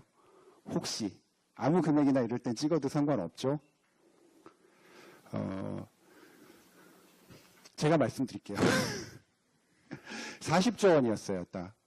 지금 440조 원이라고 그랬죠. 은행권 주택담보대출이. 그 40조 원이었다는 의미 자체가 그 40조 원도 사실은 90년대 들어와가지고서 지금 커진 금액이 40조 원이었어요. 사실상 우리나라의 그 은행 시스템이라는 게 국민들의 저축률을 올려가지고 그 저축된 돈으로 기업들한테 대출을 해줘가지고 기업들이 계속 성장할 수 있는 기회를 삼는 어떤 그 개발금융 틀에서 IMF 전까지는 운영되어 왔었고요. 개인들 자체가 이런 그 대출이라는 거에 접할 수 있는 기회가 굉장히 적었어요. 그러니까 사실상 주택금융이 주택금융 시장은 은행들이 이제 주로 다루지 않는 시장이었거든요. 근데 IMF 계기로 이제 기업들이 많이 망하고 그리고 그 기업들 같은 간의 어떤 그 신용평가에 따라 가지고 엄격하게 은행들도 이제 우량기업에만 대출을 하다 보니까 하나의 수익 창출원이 더 필요하게 됐던 거고, 그래서 개인금융처럼 외국 회사들도 마찬가지죠. 외국 금융회사들도 손을 댈 수밖에 없었고, 사실 뭐 그 IMF 이후에 누적으로 해서 GDP 저희 성장률을 해도 복리 개념까지 감안한다고 해도 2배가 조금 넘게 되거나 안 되거나 그럴 정도거든요. 그 동안에 10배가 넘는 동안 성장해온 게 저희 주택금융 시장이다. 이렇게 이해하시면 될 것 같습니다. 이 부분은 뭐 보시면 알겠지만 저희가 그 대출 금액 대비 그 집값 비율인데요. 저희 같은 경우에 뭐 엄격하게 그래도 60% 이하의 과거에선 규제를 해왔고 70% 이하에서 현재도 하고 있죠. 이런 부분이 있기 때문에 현재도 한국 같은 경우에는 이런 부분에서는 아직까지 안정성은 유지하고 있습니다. 주택금융 시장에. 그러면 저희 뭐 공사가 주택금융공사가 설립된 이래에 저희가 이제 어떤 시장에 기여를 했는가 그냥 간략하게 말씀을 드리면요. 저희 2004년에 설립했는데 그 당시에 그 고정금리 주택담보대출의 비중이라는 게 3% 이하였어요. 그 대부분 또 만기 그러니까 이자만 내다가 만기에 한꺼번에 갚는 대출을 그런 형태의 대출로 이루어진 시장이었거든요. 그런 시장을 아무래도 고정금리 대출이 안정적이겠죠. 국가 경제라든가 이런 측면에서 그 넓게 봤을 때는 왜냐하면 변동금리 대출을 내가 개인들이 많이 쓰고 있다면은 뭐 IMF라든가 금융위라든가 금융위기가 시역이 왔을 때 금리가 오를 때 개인들이 디폴트 나는 확률이 굉장히 많아지겠죠. 그러니까 고정금리 대출로 이렇게 안정적으로 가져가는 게 어떻게 보면은 그 사회적 이익을 위해서는 상당히 중요한 목표가 될 수는 있거든요. 다행히 이제 그 금리 여건이라든가 이런 게 굉장히 그 저희 공사 설립하고 난 다음에 잘 맞아 들어간 부분도 있고 정부 정책 의지가 반영된 부분도 있고 해가지고 현재 이제 그 분할 상환 대출도 그렇고 고정금리 대출도 그렇고 한 35% 이상 선에서 이게 실제 실적치거든요. 유지를 하고 있습니다. 이 부분이 어떤 의미가 있는가는 이제 강의 중간에 차차 말씀드릴 거고요. 그러면은 저희 이제 공사가 주로 하는 게 이제 MBS 발행이죠. MBS 발행인데 MBS 발행이 결국에는 그 기업의 재무제표상의 자산 부분이요. 자산 부분을 갖다가 이제 돈을 쓸 수 있게 만드는 그런 과정이거든요. 근데 이게 왜 그러면 왜 자산 유동화를 하는가에 대한 근원적인 부분에 대해서 설명을 간단하게 드릴게요. 자산 유동화가 왜 이루어지는가? 최초에 한국 시장에서 자산 유동화가 도입되게 된 거는 당연히 또 IMF 때문이었어요. IMF 전까지 그러니까 그 재무제표상에서 그 은행론이라든가 은행 대출이라든가 기업들 같은 경우에도 은행 대출이라든가 아니면 회사채를 발행했던 게 거의 영구하다는 개념 같은 거를 분명히 가지고 있었어요. IMF 이전에는. 내가 회사채를 한번 1,000억을 발행했으면 이거는 영구히 계속 청구하게 체환되면서 발행이 되는. 그러니까 만기가 끝날 때 또 내가 발행을 1,000억을 할 수 있고 이런 개념이었어요. 그게 정확하게 무너진 게 저희 나라 1997년 외환위기였거든요. 그러다 보니까 기업들 부채 그러면은 은행이라는 게 어떤 기능이 있죠? 다른 기관하고 많이 다른 게 예금을 하죠. 수신 기능이라고 저희가 보통 얘기를 하거든요. 그런 본원 통화를 가지고 내가 이제 대출을 해줘요. 100을 내가 공급을 받았어요. 예를 들어 그냥 아주 가정을 단순화시키면 내가 A라는 은행이 시중은행인데 한국은행에서 본원 통화 100을 공급을 받고 그걸 가지고 대출을 해줬어요. 대출을 해주면은 그게 돌다가 저축률이 높거나 이제 과거 우리나라 모델 같은 경우에는 다 들어오겠죠. 진짜 다 들어온다 가정하면 100만큼 예금으로 잡히겠죠. 예금으로 잡힌 게 다시 대출 재원으로 쓰이겠죠. 은행 입장에서는 돈이 들어온 거니까. 그런데 이제 그 아무래도 뱅크런이라든가, 그러니까 손님들이 많이 돈을 찾을 때 못 줄 수 있는 위험에 대비하기 위해서 보통 지급준비율이라는 걸 은행들이 쓰죠. 규제를 받죠. 그게 15%라고 하면 85만큼은 돌겠죠. 다시 대출로 나가겠죠. 그 다음에 다시 그게 예금으로 돌아오고 한 64 정도 예를 들어서 다시 나갈 거고요. 15% 제한다면은. 그런 형태로 되면은 처음에 본원통화 공급했던 것보다 실제로는 이런 효과가 이렇게 시중의 경제 효과로 인해 가지고 기저효과로 인해 가지고 몇 배씩의 어떤 신용이 창출될 수 있는 가능성이 있죠. 실제로 경기가 좋을 때는 이런 그 본원통화 공급된 것보다 어마어마하게 많은 돈이 회전이 되고 이런 신용 창출이 이루어져요. 그러니까 이제 경기 연착륙시키고 이러는 게 정부의 목표가 되고 그럴 수밖에 없는 게 그런 창출됐던 신용들이 한 번에 무너지면 어마어마한 부작용이 생기거든요. 그러니까 용수철처럼 이렇게 했다가 이걸 한 번에 땅 떼버리면은 뭐 사람 손 다치듯이 그런 효과가 나니까 사실상에 그런데 그러면 제2금융권에서는 뭐 대출을 어떻게 하겠어요? 은행은 그렇게 대출한다고 하면은 제2금융권은 어떻게 하겠어요? 캐피탈 회사라든가 카드 회사라든가 대표적인 게 그런 부분이 제2금융권이라고 할 수 있거든요. 대출은 하죠, 거기 분명히. 대출 자금 어떻게 만들겠어요? 돈 조달할 수 있는 방법 뭐 전형적인 거 두 가지 있죠. 주식하고 회사채. 둘 다 한계가 있죠. 근데 분명히 한계가 있어요. 여전사니까 여신전문회사니까 캐피탈 회사가 그 상법상 회사들처럼 부채 발행 한도라든가 이런 제한은 안 받긴 하는데요. 그래도 명확하게 말하면은 부도 위험이라는 게 회사채가 발행이 많이 되면 올라가기 때문에 회사채 발행이라는 거 제한이 있고 자본금 조달이라는 것도 분명히 제한이 있어요. 그런데 캐피탈 회사들이 어떻게 돈을 조달하겠어요? 아까 말씀드린 대로 캐피탈 회사에서 대출 나간 거, 캐피탈 회사가 내가 대출해 준 거는 그 캐피탈 회사의 재무제표의 부채를 밸런스 시트에 그러니까 자산으로 잡히죠. 그럼 내가 돈을 빌려오는 거는 부채로 잡히죠. 그러면 처음에 돈을 빌려줬으면 이제 그 대출을 해줬으니까 자산 쪽에 이제 쌓이겠죠. 이 부분을 갖다가 자산 유동화를 해요. 예를 들어 떼내가지고 자산 유도비율이 국제적인 기준에 비했을 때 엄청나게 치솟아 있는 거예요. 그거를 결국에는 정상화시킬 수 있는 방법이 뭐 우리나라 뭐 알겠지만 자산 가격은 인플레이션율이 어마어마했기 때문에 IMF 전에 많이 올랐겠죠. 처음에 북밸류보다는. 자산을 재평가시키고 그 다음에 그 재평가시킨 자산을 갖다가 유동화시켜요. 유동화시킨다는 게 어떤 의미냐면요. 기존에 예를 들어 내가 1,000억 원 대출이 있었어요. 이쪽 밸런스 이게 라이어빌리티 쪽에 부채 쪽에 1,000억 원 대출이 있었는데 그거를 뭐 1,000억을 다시 회사채를 발행하거나 은행 론을 하면은 그냥 그대로 부채가 남아 있겠죠. 1,000억이. 근데 내가 이제 가지고 있는 자산이 부동산이든 어떤 비고정성 자산, 그러니까 고정성 자산, 그러니까 쉽게 돈으로 만들기 어려운 자산들 같은 경우에도 유동화를 해가지고 만약에 거기서 1,000억 원을 조달할 수 있다. 1,000억 원을 조달할 수 있다면 그거 가지고 기존 회사채는 갚되 내가 회사채 발행한 효과랑 동일한 효과가 나오겠죠. 사실상은. 그러니까 밸런스 시트에서는 오프가 되는 거예요. 떨어지는 거예요. 그렇게 되면 어떤 효과가 있겠어요? 정확하게 재무 비율 개선 효과가 있거든요. 왜냐하면 자본금은 그대로 있는 상태죠. 자산하고 부채만 줄어들었죠. 그렇게 되면은 대표적인 거 자본 효율성 관련 지표들 외국 같은 경우에도 이런 걸로 이제 CEO들이 평가를 받거나 하기 때문에 굉장히 중요한 지표들인데 이런 게 개선이 되고 부채가 감소되기 때문에 우리 망할 위험이죠. 재무적 위험성이 기업이 감소가 돼요. 이런 부분 때문에 처음에 자산 유동화가 많이 실행이 됐었어요. 사실은. 그런데 지금 이거는 이제 사라졌다고 보시면 돼요. 여러분 잘 아시겠지만 대한민국에서도 IFRS라고 국제회계 기준을 도입을 했죠. 그리고 미국 같은 경우에도 금융위기가 나면서 그 자산을 떨어내고 그러니까 내 북에서 자산을 떨어내는 그 기준 자체가 굉장히 강화가 됐어요.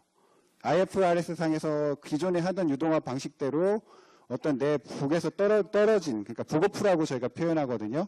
그거 인정받는 게 거의 불가능하기 그 기존의 유동화 방식으로는 거의 불가능해요.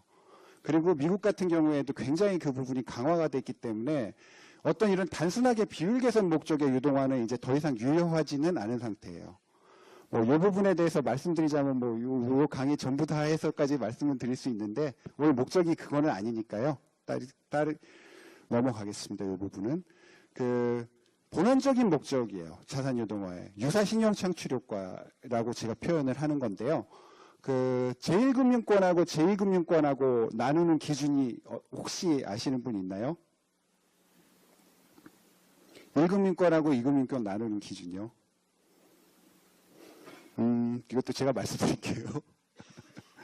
1금융권하고 2금융권 나누는 기준 자체가 그 신용 창출 능력이 있느냐 없느냐예요.